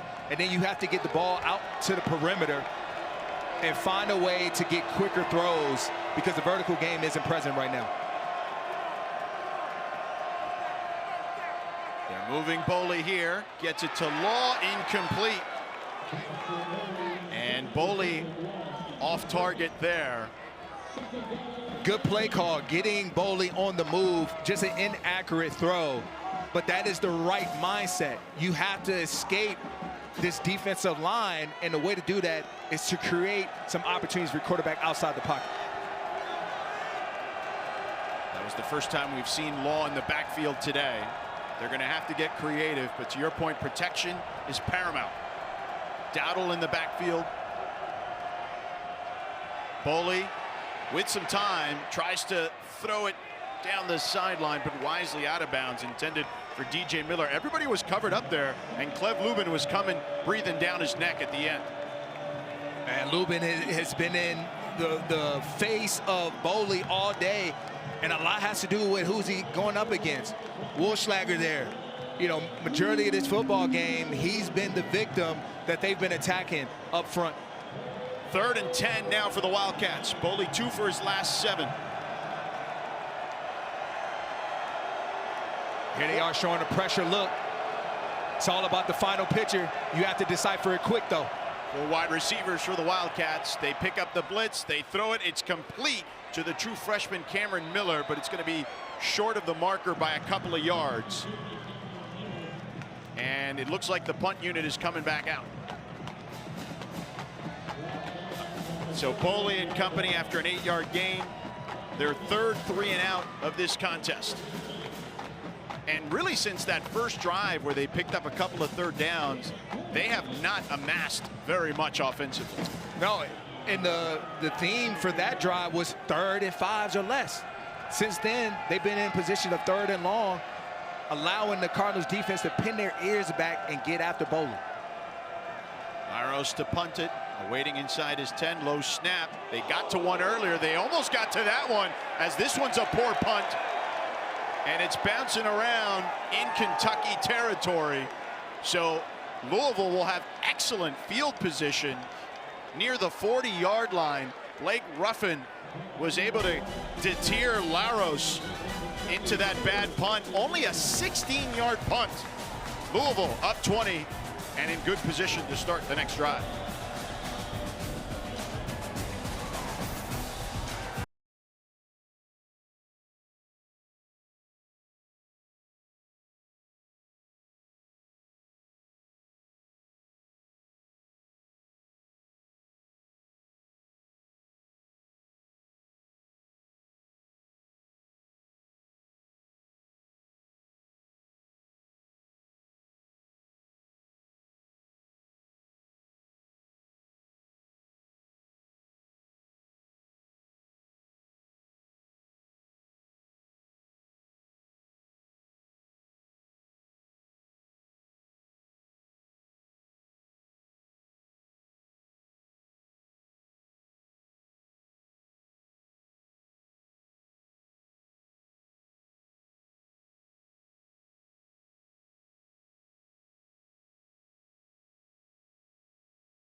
Our rivalry weekend continues on ACC Network after us at 3:30 Eastern. Duke hosting Wake Forest. And then we stay on Tobacco Road, North Carolina and NC State at 7:30 Eastern. Both games also available on the ESPN app.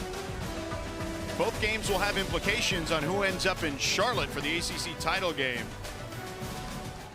That Duke-Wake Forest game for sure will have implications, but even NC State could cause problems, and the ball is on the ground.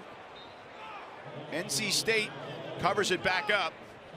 Miller Moss and Braxton Jennings struggling with the exchange there. A 1-yard loss on the play. 2nd and 11. Yeah, Jennings couldn't handle it. Yeah, Jennings just looking at the defensive line before he's secured. I think that played a role there. You saw Mark Stoops wanted that one to try to turn around the momentum. Moss on 2nd and 11. Lets it rip over the middle. Incomplete. Intended for Trayshawn Hurry. Jonquise Hardaway in coverage. It's 3rd and 11 now for Louisville. Good coverage by Hardaway. And this is one of the few times I've seen them challenge these Cardinal receivers. Get up, get in their face, and play stickier coverage on these earlier downs to make it difficult on Moss to find his receivers. Now you put yourself in a good position in 3rd and long. That's a winnable down for you. Moss in the gun here on 3rd and 11. They're 1 of 7 on 3rd down. They're chasing Moss, and Moss throws one up for grabs. No receiver really in the area. Alex Afari Jr. with the quarterback pressure. They set up that running back screen there, George. So that's who he was trying to hit on that one. And it was a good play call, knowing that Kentucky was going to come with pressure. They checked to a screen, but the pressure and the ability to get their hands up affected that throw. Yeah, there it was over the head of Jennings. And you see there Jeff Brom having a conversation with his quarterback about throwing that one up for grabs. Kendrick Law back to receive inside his 10. Chapeau with the punt. Fair catch by Law. 32-yard punt. No return. And Cutter Boley, again, the offense struggling for the Wildcats. Boley only 11 of 19 for 72 yards at the moment. And Jordan, a lot of this game has been dictated by field position. You know, you see the Wildcats often back pinned into their own territory to have to drive the distance of the field against a Cardinals defense that doesn't give up a ton of explosives themselves. And so you got to credit this Cardinals team for just, you know, winning the field position battle today. Again, Cutter Boley in the shadows of his end zone. They hand it off. Straight ahead is Jason Patterson, giving him a little breathing room to the 11-yard line. 5-yard gain. And the absence of Seth McGowan has really hurt the Wildcats today, especially from a running standpoint. Keeping them on track and ahead of the chains. You know, he's a powerful back. You know, he's 720 yards on the ground, and missing him is hurting them dramatically today. And Bush Hamden, their offensive coordinator, told us he's the alpha of the offense, and you're seeing them struggle without him out there, to your point, Rod. Kendrick Law in motion on 2nd and 5. Boley to the sideline. Too far for his intended target, Cameron Miller. Jabari Mack in coverage. 3rd and 5 upcoming. And good coverage by Jabari Mack. Just knowing the situation. Where are you at on the field? They're backed up. I'm expecting quick gain. They run it out. I stay in my back pedal square and I break and make a play. Here you are, 3rd and 5. This is where Kentucky found success early in this ball game. Cardinals played zone, and Boley was able to find a few guys. Now it looks like they're opting to play man-to-man. Kentucky 2 of 10 on 3rd downs in this one. Law in motion. Boley takes the snap. Pressure coming in his face. Throws it up. Law able to catch it, but looks to be behind the sticks. Doesn't have enough for the 1st down as it's only to the 15-yard line. It's 4th down upcoming. And And there it is, just getting Law in motion to create some leverage up against the defender. Just a tad bit short. And Kentucky going for it here on 4th down, deep in their own territory. And this in 4th and 1, this is typically where they like to go Wildcat with McGowan. He's not in the game, so what's going to be your answer now? And confusion, it seems like, on how they want to line up. Boley takes the snap. He throws it over the middle. Incomplete, intended for Kendrick Law. A sidearm sling, but a flag on the field at the 16-yard line. Illegal shift, offense. Players went in motion and never reset prior to the snap. That penalty is declined. Resulting play is a first down for Louisville. So Louisville taking over at the 15-yard line. Kentucky has not had a first down since 2:56 to go in the first quarter. Just put too much on it, George. And Law is a for sure handed receiver, and instead Boley throws it too far out in front, which resulted in an incomplete. But that started with the beginning of that play. Guys look unsettled and confused. Boley had the running back in the flat, but hesitated to throw it there and then went to Law as his second read. Louisville gives it to Boykins with a seam, and Boykins taken down near the 5-yard line. Ty Bryant saves a touchdown. It'll be a first down for Louisville, 1st and goal from the 5.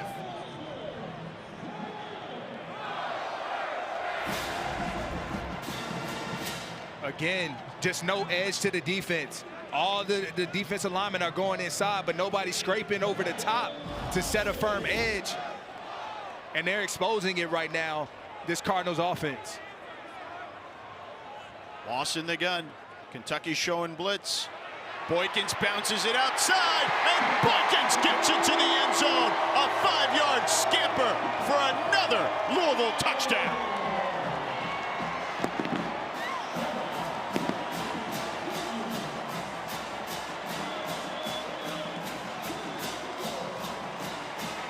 Another soft edge by this Wildcats defense. It hurt them to play before, and there again, nobody's holds contained. And then Dooley doesn't get up the field in time as Boykins comes around, and he's too late. And Boykins walks in and finishes with it looked to me like a little Kappa shimmy there to cap things off. Sounds like you're familiar with the shimmy. Ranvier splits the uprights. 27-0, total domination by Louisville. Missing their top 3 running backs, a converted wide receiver, and a walk-on, making things happen on the ground. There is no foul for unnecessary roughness.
ACC championship game.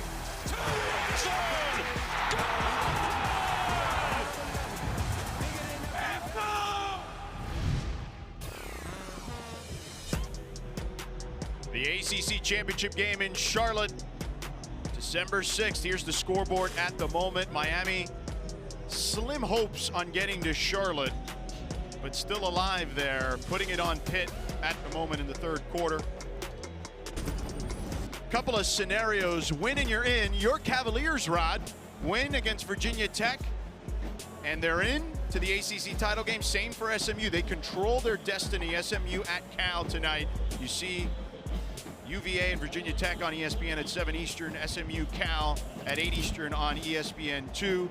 Virginia Tech, though, has won 23 of the last 25 against your Cavaliers. Pair of big games later, and you just hit it, George.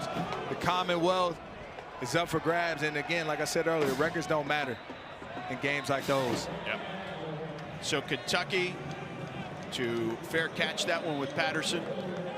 Louisville's defense, though, we've talked a lot about the scoring, but their defense has lived up to the billing. Give this defensive line some love and some credit today.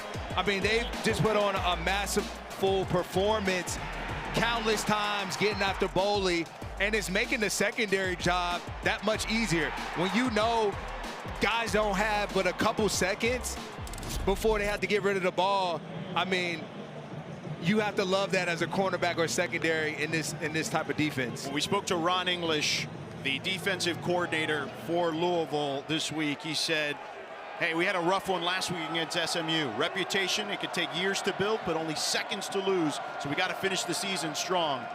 They've been a very good defense all year. Boley over the middle. It's complete at midfield to Hardley Gilmore. And Gilmore fighting for yardage. Will have the first down as he gets into Louisville territory, a 26-yard gain. Finally, some protection, and this is because they brought in 2 tight ends to help secure the edges and allowed a window on that second level. 2 tight ends out there, as you mentioned, Rod, and breaking tackles there is Dante Dowdell. He'll be about a yard shy of the first down to the 40. Kentucky showing life here, but time is not on their side. It just took them too long to get to these sets.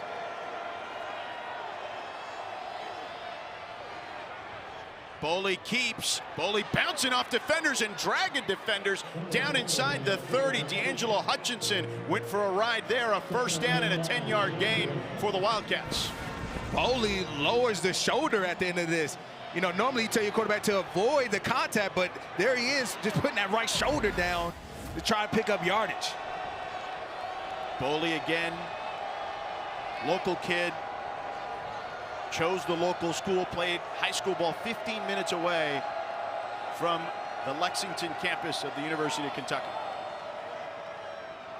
Dowdell tries to hurdle a defender and gets hit in the leg by TJ Quinn. Short gain. The athleticism by Dowdell. He's 6'2", 227 to even try to hurdle TJ Quinn in the middle of the defense right there was impressive. 2-yard gain, 2nd and 8.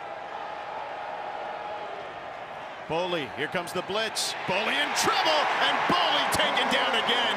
TJ Quinn is all over the field.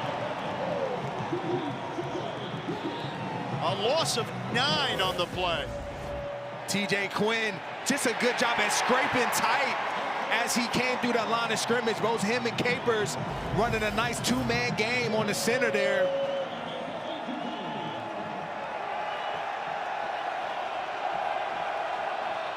Boley drops back, flags fly. Boley hit from behind. He goes to the sideline. Incomplete. A.J. Green with the hit on Boley. The pass intended for Gilmore. He also came across early too, George. Offside, defense number 17 in the neutral zone at the snap. 5-yard penalty, repeat 3rd down.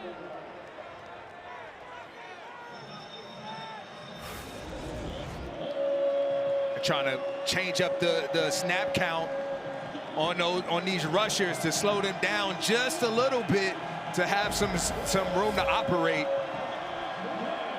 3rd and 12 now for Boley after the A.J. Green infraction. Patterson in the backfield with him, the redshirt freshman.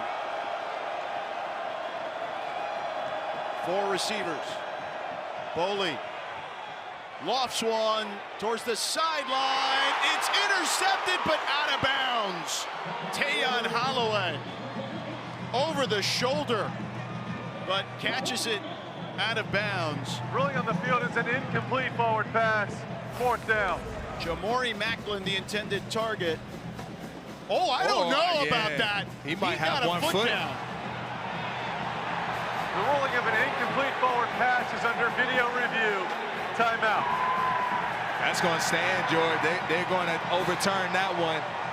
I mean, he turned himself into the wide receiver there. Once he secures it, that foot is down, and he keeps the ball still as he goes through out of bounds. But what I liked about that was the coverage. I mean, you talk about as a cornerback versus the fade route on the outside, squeeze the receiver to the sidelines, stay on top, squeeze the receiver, and then when the ball is in the air, you turn into the wide receiver, and Holloway did that to perfection. If they do overturn it, again, they need conclusive evidence to say that he got it. It looked good to us. We'll take another look from here. Now, we don't see where the ball is there, though, but the foot is clearly down. But now let's see where the ball is. You see the official wave it off as an incompletion. Oh, the minute right here, freeze, toe tap. Yeah, that's that 1 foot's in. That's an interception. But it's not what we think, Rod. No. It's what the After crew down video there thinks. review, the ruling is an interception. The defender had a foot down inbounds, returned control of the ball. First There you down, go. Louisville at the 1-yard line. Tayon Holloway gets his first interception of the season. And the domination continues. A little zombie celly in the end zone. Yeah, and I remember we came here earlier in the season, George, and one thing they talked about Holloway, they say he's a gifted athlete, and he's earned these reps as of late. 22nd turnover of the year for Kentucky, the most in the SEC. Louisville Immediate dominating. timeout.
Let's take a look at today's Good Hands play, brought to you by Allstate. Tayon Holloway, a DB right after your own heart, Rod. Yeah, DB, but he looks like a receiver on this play. Just does a good job at boxing out Macklin. And on the receiver room, they talk about stacking the DB. There, Holloway stacked Macklin, and he made a remarkable grab. So Holloway stepped out of bounds at the 1, though. So Louisville starting there. I formation, Moss under center. And they went with a little double cadence there to try to get them drop off sides. He hands it off. Jennings gets to about the 10-yard line. They'll mark him down at the 9. So a nice start to the drive there, an 8-yard gain. 2nd and 2 upcoming. You can't say enough about this offensive line today. They've been able to move the defensive front of the Wildcats for a majority of this game. And they've done a good job all season, really, yeah. The Louisville offensive line. Maybe some penalties here or there, but like today they've had a few. But generally speaking, they've been able to mow the defense down in front of them. Jennings pushing the pile, gets past the 15 for a first down. And one of the healthier groups on this offensive side of the ball is this offensive line, and they're putting it on the shoulders of them at this moment, especially these cold weather games like we're facing today. You need a ground game, and they're coming alive. And they've been able to do it due to some injuries for Kentucky. Let's check in quickly with Victoria. Quick injury update for you guys. Kentucky number 5 DJ Waller is out with a hamstring, and number 60 David Gusta is out with a calf injury. Yeah, David Gusta there, nose tackle. And Louisville taking advantage of that, running the ball. Not that time, though. Alex Afari Jr. plugged up the hole from the linebacker position. A 2-yard gain. 2nd and 8 upcoming. And Coach Stoops running out of time and potentially answers here. Yeah, the answer is they need this defense to step up and make a game-changing play. You know, interception, forced fumble, something to generate some momentum for this team. At this point, you almost just take a stop, honestly. Yeah, and they've had a number of stops, but they do need to stop right now, because guess what it'll do? It'll give them an advantage in the field position game, which they haven't had today. That's correct. Moss in the gun, hands it off again to Jennings, and Jennings breaks free. Jennings picks up the first down, and then down at the 34-yard line. Jennings, a 15-yard gain for the first down. And just a couple pillars coming around, and then Kuriski clearing the way for him. He acts as a fullback a lot of times, doing a lot of that dirty work. Jennings, the walk-on, 13 carries, 70 yards. I mean, he's a true freshman walk-on. To be able to toe the rock this many times and be this successful, I mean, this is like a movie happening right now. I formation. Jennings again. Jennings on the right side, picks up a couple. Let's go downstairs to Victoria. Guys, Braxton Jennings' family was down right near where I was during warm-ups, and both of his parents were like, hey, keep an eye on Jennings. He's going to have a good game today. And then his mom followed up with, but he's only 18, so don't be too, judgmental of him. But basically, they were warning us in good company that he was going to have a game today. Yeah, well, he was going to need to if they were going to have success today. But, mom's always making sure to cover all the bases. Moms, you're good with me. Your son Braxton Jennings is putting on a show today. 2nd and 6. Here's Jennings again, lowering the shoulder. About a yard and a half shy of the first down. 3rd down and short upcoming. 3rd down and a long 1. And they're bringing in big personnel on this play. So expect them to hand the football off. 7 offensive linemen are in right now. Yeah, Jeff Brom not messing around. Look at all those big bodies in the backfield in front of Jennings. And a direct snap to Jennings. Jennings burrows forward, has enough for the first down. He gets to the 46-yard line. And Jennings checking out for a breather. All rushes by Jennings on this drive thus far. He's accumulated 42 yards. Louisville has been on the other side of the 50 a lot of times today, and here they are nearing that 50-yard mark right now, 50-yard line mark. You're the Wildcats. You got to do something to stop it. High formation. Boykins now checking in. He's going to test the edge. And Boykins not able to turn the corner completely, but does pick up positive yardage. 6-yard gain, 2nd and 4. And it's interesting because when we spoke to Jeff Brom and company, they talked to us about they were going to throw the ball to test the injured secondary of Kentucky. And they did that early on, but the run game has really stepped up as the game has progressed. It's been a weapon for them today. And again, it has a lot to do to the offensive line. It has to do with the way the Kentucky defense was structured early in this football game, playing 3 down linemen, and you're creating lanes. And then they've now found something on the edge of that defense. Miller Moss takes a timeout. Louisville's called their first charge timeout of the half. It's 30 seconds in length. Miller Moss, we touched on this multiple times throughout the broadcast.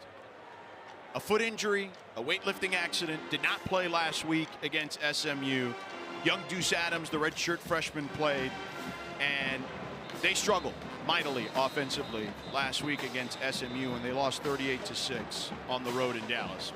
And Miller Moss, we didn't know if he was going to play this game. It was going to be a true game time decision.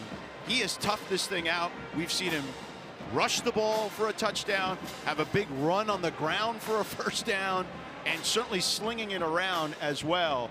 He has stepped up in a big way today. He's a competitor, and his experience, allowed him to play in this football game. He didn't need many reps throughout the week.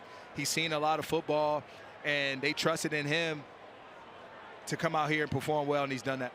He hands it off again to Boykins, and Boykins, a short gain of a yard there. He's just brought a level of calmness and allowed this offense to settle in, and not only his teammates, but the coaching staff. 36 rushing plays for Louisville, 19 passing plays. It has been domination.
Welcome back to Louisville. The Cards have a 27-0 lead over Kentucky, and I'm here with Coach Brom. Coach, you talked about in the half that you needed to come back and play better. How do you feel like your guys are doing that after the third? Well, I think we're still playing hard, and that's good. I think we just got to execute. Right now we got to control the ball, can't turn it over. We still got to play good defense, not give up a big play, but so far through 3 quarters. Thank you, Coach. Thank you. All right, Victoria. Moss finds his tight end, Kariski. Enough for the first down. He gets to the 42-yard line, a 6-yard gain, but Moss is down, and they're trying to help him up. And he goes down again, grabbing his left leg. You hate to see this. Moss trying to tough it out. And it's friendly fire as he gets mixed up there with Lance Robinson, his left guard. He got just pushed right back into Moss on that play. Walk back by Cowan. You see Moss grabbing at his knee multiple times.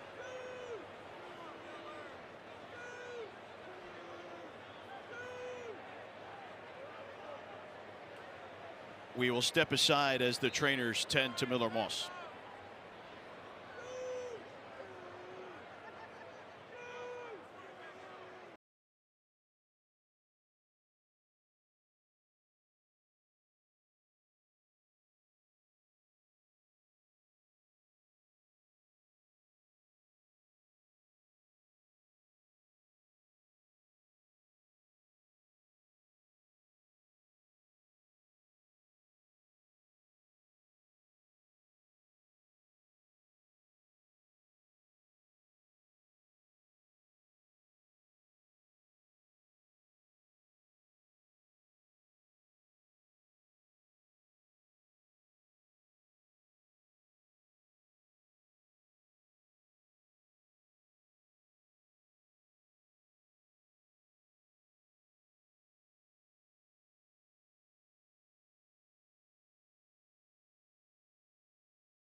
Good news is Miller Moss walking off on his own power. Deuce Adams is in at quarterback for the moment. Here early in the 4th quarter, the Cardinals leading 27-0. A one-sided Governor's Cup on a chilly day in Louisville.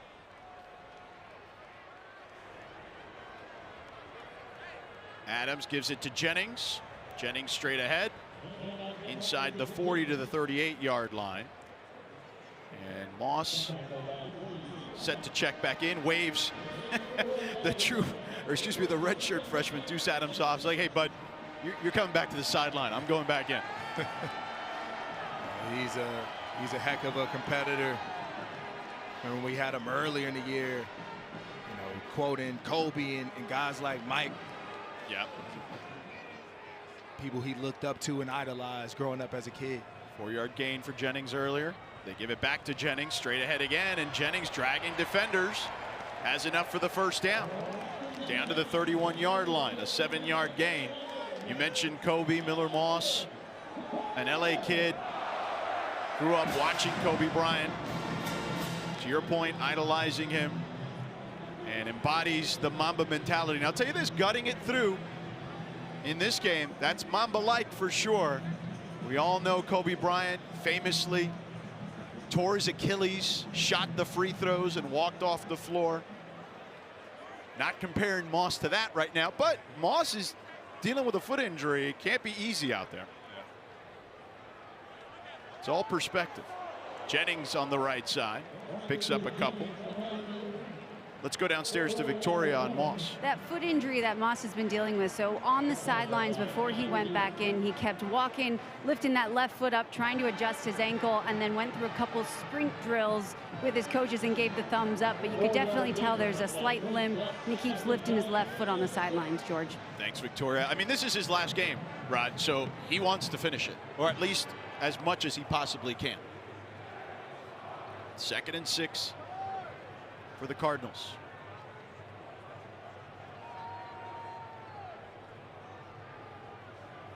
Jennings again bounces off a defender, heads to the outside, has the first down and then some as he goes out of bounds near the 10-yard line, chased out by Cam Dooley, a 20-yard gain, and the Cardinals looking to put the nail in the coffin.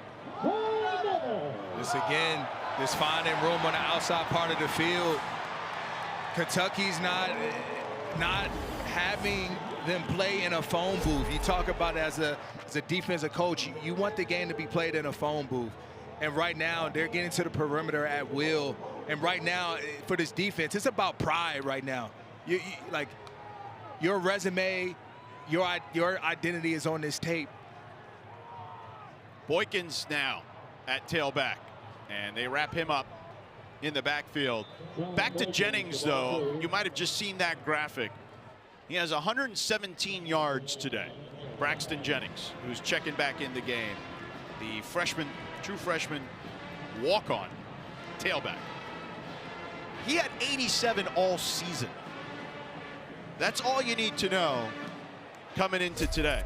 And by the way, 17 of those were last week. So he had, 70 coming into the last 2 games. But 17 carries, 87 yards, has the touchdown. His 4th game this season. Timeout. Louisville's called their 2nd timeout of the half. It's 30 seconds in length. But Jennings, this is the stuff that, again, college football is made for. You have all these injuries to all these guys. By the way, Isaac Brown, Kewan Brown, Duke Watson. You played 13 years in the NFL. Those 3 guys I mentioned are probably NFL running backs, right? Yeah, for sure. And Braxton Jennings, a true freshman, 5'11", 195-pound player, a walk-on, checking in, and really doing as good a job as anyone could do out there, keeping those chains moving on the ground. Yeah, he's running to earn himself a scholarship. That's what he's running like today. Get him that scholarship. You feel me? And honestly, he's just trusted the offensive line. He's trusted the blocking. He's been patient behind the line of scrimmage. And when it's been time for him to hit the hole with burst, with power, he's done it. Just an excellent game by Jennings at getting the run game established, between him and Boykins. They've played their role well today. And Boykins, as we mentioned earlier, is a converted tailback from wide receiver. A flag on the play. False start on Louisville. False start. Offense number 88 was down in a 3-point stance as a covered lineman. It stood up. That's a 5-yard penalty. Remains 2nd down. Jaleel Skinner, redshirt junior, tight end, had a big catch early in the game. If you look at this game, Rod, to me, the 3 things that stick out the most as Deuce Adams is checking back in here on 2nd and 16. The defense for Louisville and the pressure they put on Boley and company, and the offensive line for Louisville today. The trenches today have shown up. And this is why you construct your team in the interior parts of the offense and defense, because of games like this. Adams stood up, but still pushing the pile. Austin Ramsey with the tackle. Gets down to the 10. It'll be 3rd and 9. They can still get a first down at the 1. The ball looked to have come out there as Adams was trying to push forward for more yardage. Oh, it did. Yeah. And luckily able to pounce on it. Gerard Smith ripped it out. Really good job by Smith there. He's a guy that looks like he has some pride to him. And Miller Moss checks back in. 17th play of the drive upcoming.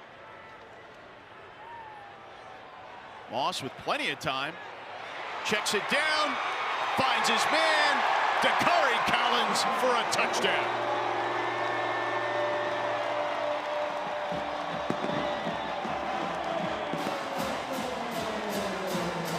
Collins' first touchdown of the season for Louisville. We talked about the trenches, George, and here it is on display, just giving Miller Moss time to operate, to go through his reads. He went first, second, third, fourth read. He found Collins wide open in that zone. You can't say enough about this offensive line unit today. Cooper Ranvier, extra point, is up and good.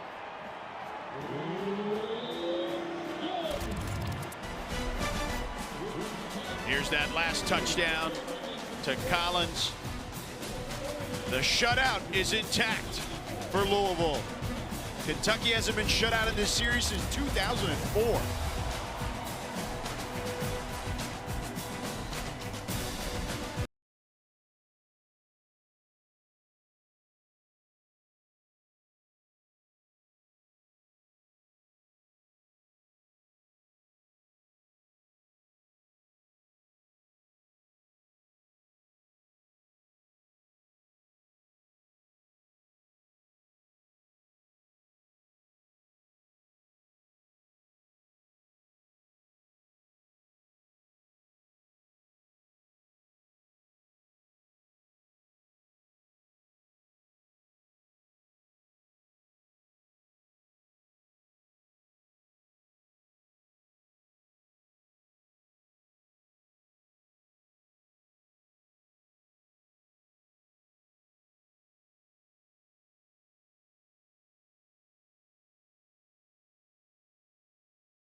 Coming up tonight after the final whistle sounds in Raleigh, the ACC Huddle Final Score crew will be there with a live recap of all this weekend's ACC action. That's coming up tonight after North Carolina and NC State, only on the ACC Network and the all-new ESPN app.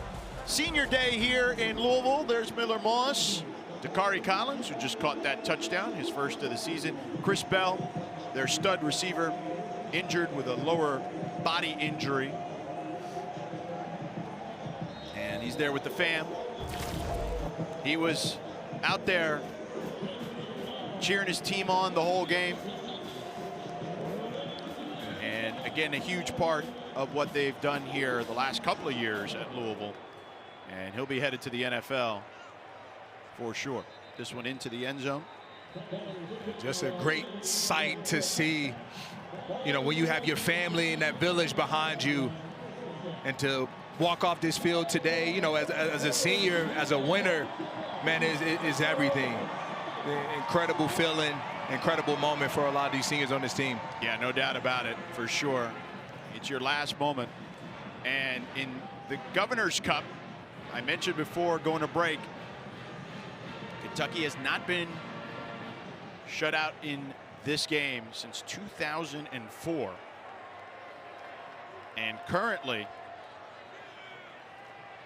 Kentucky trying to get on the board still to snap or keep that streak intact where they don't get shut out. Jason Patterson straight ahead, but at the moment it is 75-17 in the last 7+ quarters in this series in favor of Louisville. Yeah, they're gonna have to earn it if they want to get some points on the board today. Yeah. This is Cardinals defense. They're not giving up anything for free. First down there for the Wildcats, and flags flying. Jeff Brom's team won in blowout fashion last year, and will do so, it looks like, this year again.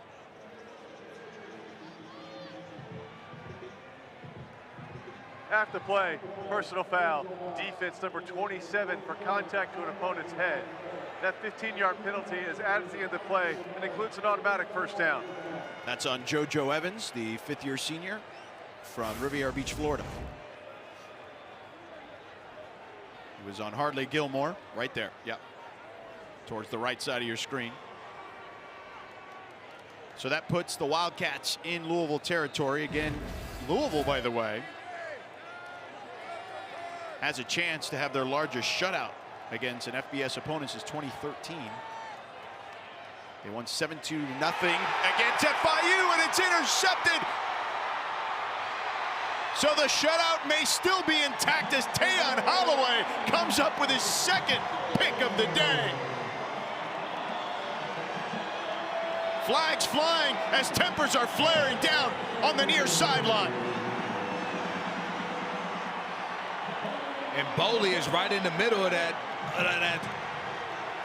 scuffle there. See, his helmet's off right now.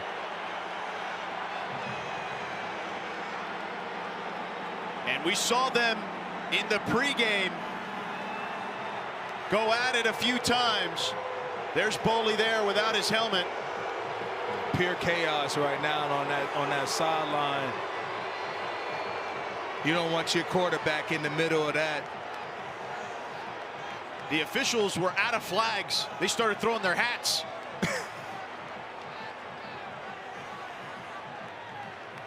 Boley picked off on consecutive passes. The officials still trying to sort this thing out.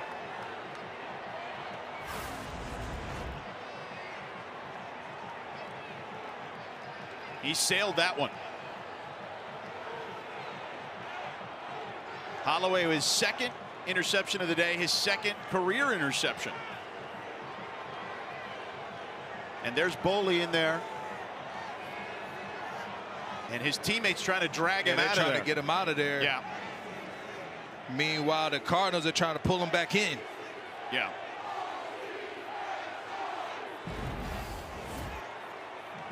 Jason Autry and company. They'll have a lot to figure out. You see the 2 officials there, no hats, as they ran out of flags. Boley being restrained on the other end a little bit. It looks upset. Yeah, I don't blame him. Yeah. Boley, he's a fighter now. Oh, yeah. I can tell. No doubt.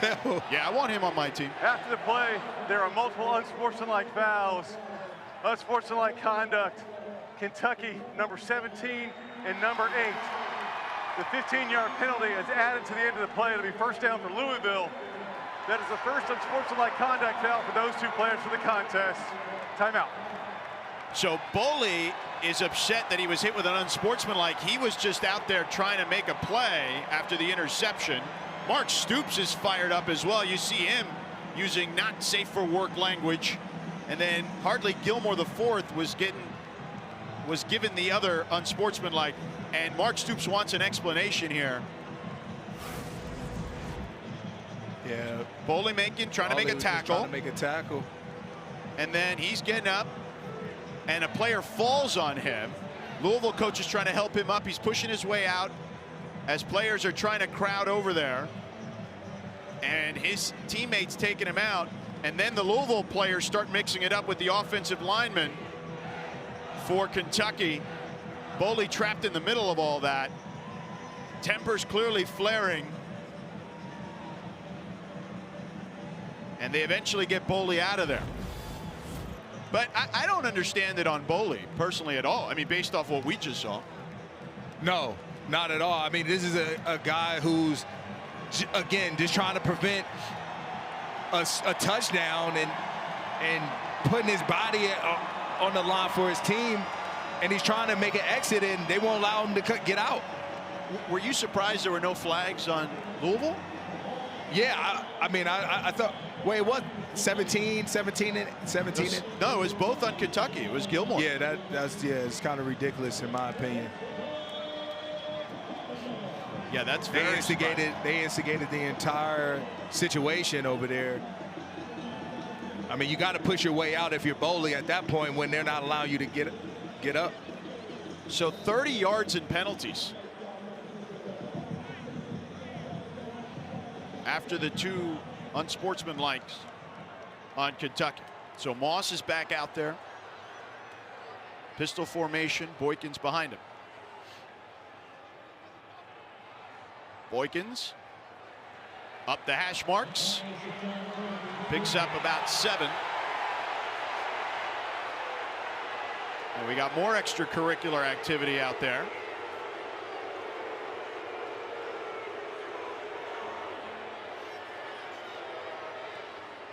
Yeah, leaders on this football team, you know, they got to calm their guys down.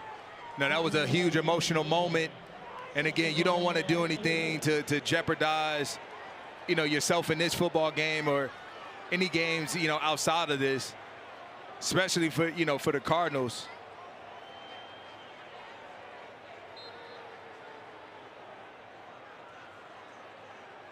Let's keep things fair in between the whistles. 2nd and 4 here now. To your point, we'll see if tempers continue to flare or if everyone calms down a little bit. Moss draining the clock. Boykins, a huge hole on the right side, picks up the first down to the 15-yard line. Cam Dooley might have saved the touchdown, a 9-yard gain. Now, this is pregame where some of the chippiness started. This was a couple of hours before kickoff. They had 2 different issues in the warm-ups. And I was actually down there for this one. And again, it was intense. There was a lot of chatter going on, but it's all about, you know, who shows up when it's game time. When that whistle blows, and right now the Cardinals have shown up. And it set the tone for what we were going to see here today. Boykins dragging defenders still on the rugby scrum and gets down inside the 10. They'll mark his forward progress down to about the 7. Let's go downstairs to Victoria. 1st and goal coming up. Guys, with that scuffle that was going on, there was a bunch of Louisville players standing on chairs, getting the crowd to get loud and hyped up during all of it. It only just amplified the emotions down here. All right, Victoria, thank you. Check that 2nd and 3 upcoming. Down at the 8-yard line.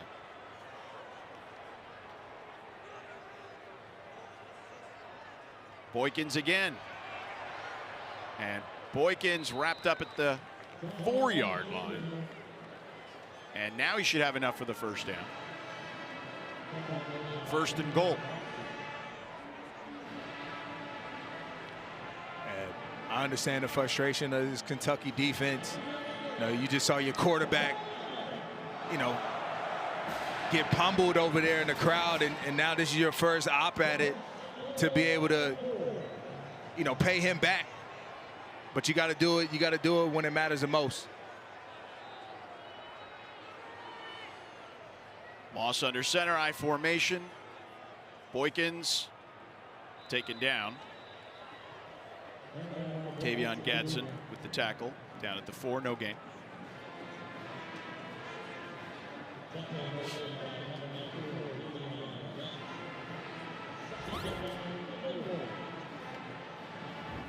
7 offensive linemen now out there for Louisville as they try to punch it in one more time. A lot of exchanging going on. They bring in 7-0 line. That means you got to bring in some additional defensive linemen yourself to be able to match personnel. Whole line shift going on. You see 2 offensive linemen back in the backfield as well. Moss pulls, end zone, touchdown. Jaleel Skinner.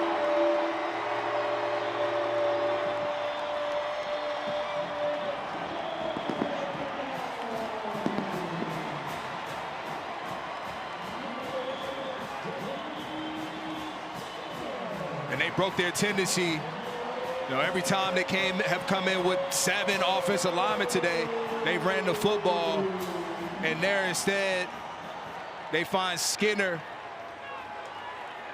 from out the line, found him in the back of the end zone for a touchdown. Moss 4 total touchdowns today, 3 in the air, 1 on the ground. 3 different receivers. Extra point is up and good for Ranvier. 41-0.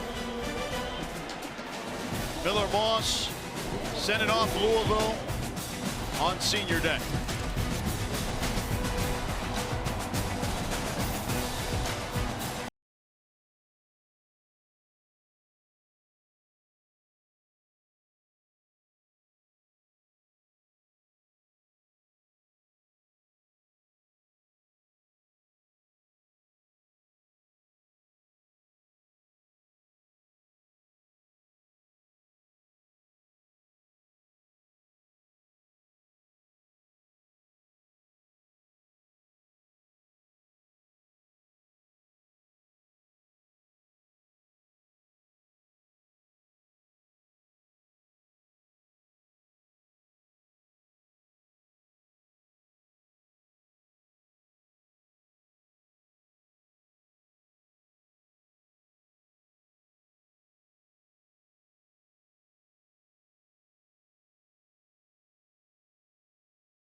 You're watching the ACC on ESPN.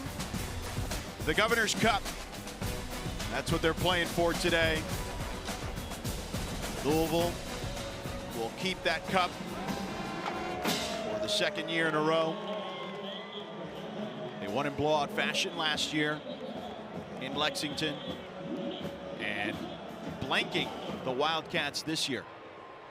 The Wildcats were playing for bowl eligibility. That will not be the case this year.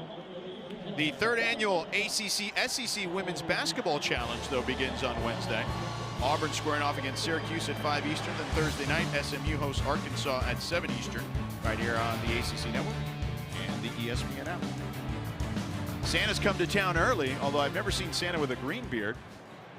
Cutter Boley back out there. He's going to try to fight to the end. I'll give him credit for that. By the way, speaking of women's basketball a moment ago, his sister Erin played in the ACC. She started off at Notre Dame, finished her career several years at Oregon, playing with Sabrina Ionescu. But Boley out there to the end. Admirable for sure. And a run there by Patterson straight ahead. Not much, maybe about a yard on that one. Kentucky could be headed for their worst shutout loss since 2006 against LSU. They lost that one 49-0. And again, have not been shut out in the Governor's Cup since 2004.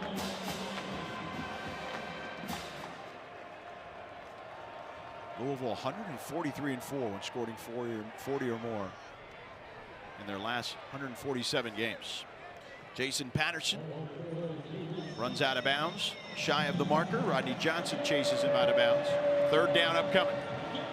And credit to this Cardinals defense. Just an excellent performance from start to finish today, and doing what they do best, which is attack the quarterback to make him feel pressure, and it's affected Boley a lot. Boley, pressure surrounding him. He throws it, almost intercepted again. His intended target looked to be Rodriguez, the tight end.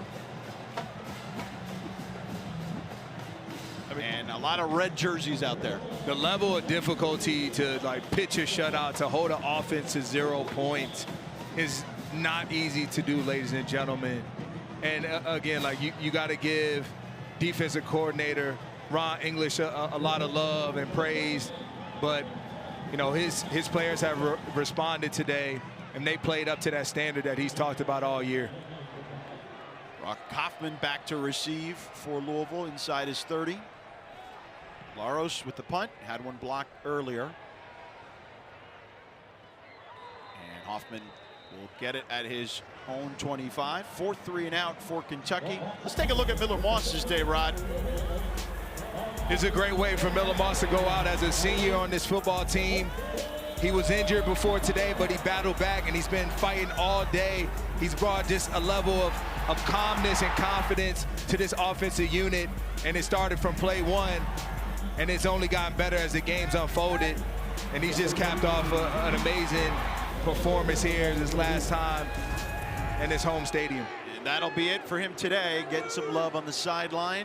Deuce Adams is in at QB. He hands it off to Boykins.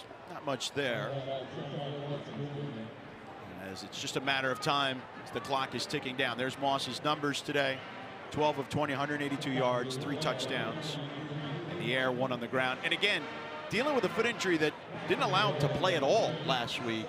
And despite the fact he didn't necessarily feel great or look great at practice, according to the coaching staff, he gutted this one out and performed at a pretty high level here for Louisville on his senior day here in Louisville, Kentucky.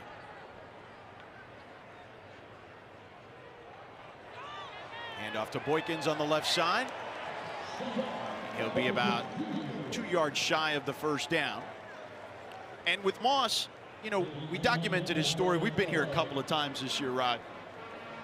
Was at USC, and it didn't work out there with him and Lincoln Riley. Interestingly enough, one of his best games in a USC uniform was at the Holiday Bowl against Louisville. He threw for 6 touchdowns, and that was something that at least certainly put him on the radar for Louisville and Coach Brom. Coach Brom told us the story earlier this year that had not come up in their conversations while they were recruiting him out of the portal. And then they went to the Kentucky Derby, and Miller's girlfriend brought it up to Coach Brom, and he kind of laughed it off a little bit. But Miller certainly has had a stellar college career. 4th and 1 here for Louisville. And it looks like they're going to punt this one.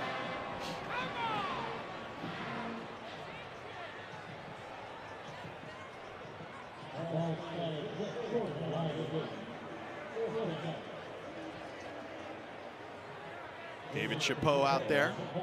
By the way, the special teams unit has also played a big role today for Louisville, amongst many other things. This one takes a Louisville bounce. It's still rolling inside the 10, inside the 5.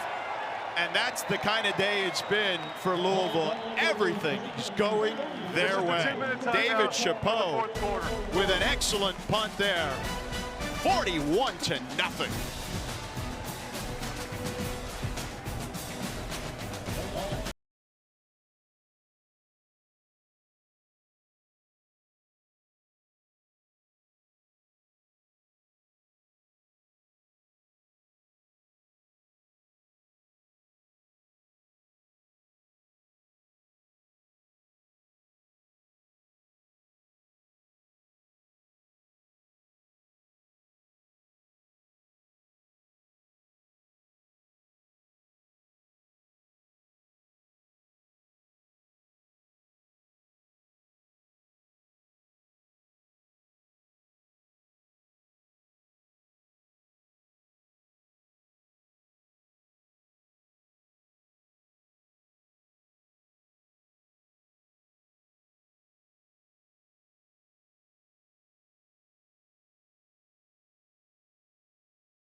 Rivalry weekend continues here on ACC Network. Duke hosting Wake Forest. Manny Diaz, Jake Dickert squads, and then of course North Carolina, NC State in the nightcap. Both games available on the ESPN app. Virginia and SMU win and they're in to the ACC title game. We'll see how those games fare here this evening. Kentucky straight ahead with Jason Patterson. Cutter Boley still in the game. He is not quitting on this team. And he's saying, you know what, I'm going to fight to the end with my brothers. And again, incredibly admirable. I'm all with it. Like I said this earlier, I know he's had a rough game today, but Cutter Boley can play on my team all day, every day. Yeah, he's my type of quarterback that I would like to go to battle with too, George. You know, this says a lot, you know, to be out here to the final minute, to that thing strike zero, despite the deficit, still out there with the guys. Yep. I appreciate his efforts, man, for sure. Patterson, rather, excuse me, straight ahead again. It'll be third down upcoming.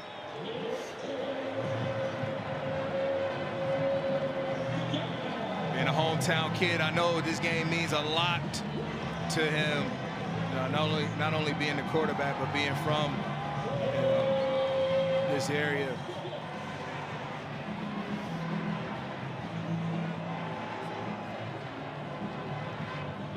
Time is ticking here.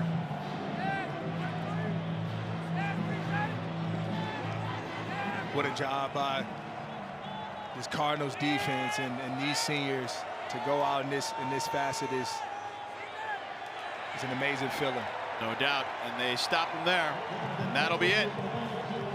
Jason Patterson again. Louisville's going to go on to win. Louisville, 2 100-yard rushers for Louisville today. The unlikeliest of rushing heroes in Braxton Jennings and Sean Boykins Jr., a converted wide receiver and a walk-on. Jennings with 113 yards, Boykins with 101. You see the two coaches there trading pleasantries. But back to those two running backs, the first time Louisville had 2 100-plus rushers since last year against Kentucky. It was Isaac Brown and Duke Watson. The largest victory in this rivalry's history for Louisville, and the first shutout since 2004. Victoria's got Coach Brom. Back-to-back Governor's Cup champions. How does it feel, Coach? Well, it's a great win for us. You know, I'm proud of our team. We responded. We've had a tough couple of weeks, and some guys are out, and some new guys stepped in, and we just played hard. I'm really proud of the defense and even the offense. We executed. We ran the ball even with new guys. Quarterback played well. I just think it was a really good win for us, a good win for our fans. And you talk about young guys stepping up. Braxton Jennings went from a walk-on to having 113 yards today. What impressed you the most about the freshman? Well, you know what? He's come in here and he's worked hard and he's had a great attitude, and we thought maybe down the road he could turn into a pretty good player for us, and he had to step up faster than, you know, maybe we would like for him to, but he did a really good job. And even Sean Boykins, another converted wide receiver we moved over there in the spring, stepped in, did a good job. Our O-line has done a good job all year, run blocking. We got to have some balance, and we came through today and we're able to do that. And when you look back at this whole season and even today, what are you most proud of with your team? Well, I'm proud of the fact that we handled adversity well. You know, we had a stretch there where we won 10 out of 11, then we lost a couple games right at the wire that really, maybe they were painful, and then last week was not a good week for us overall. We had some guys out, our quarterback, but you know what? These guys worked hard all week. I credit the attitude they've had. They want to win. You know, to come here and to win like this against a good SEC opponent, it's a great win for us, and hopefully we can build on it. Well done, Coach. Congratulations. Okay, thank you. All right, Victoria, thank you to Coach Brom. Louisville with the win today. 8 or more wins for the 4th straight season. They blank Kentucky for the first time in the Governor's Cup Series since 2004. They win 41-0. For our entire crew here, our production crew led by Todd Jones, our spotter, Ted Kozak, statistician, Joe Castellano, for Rodney McLeod and Victoria Arlen, I'm George Sedano. Let's send it to the Huddle crew.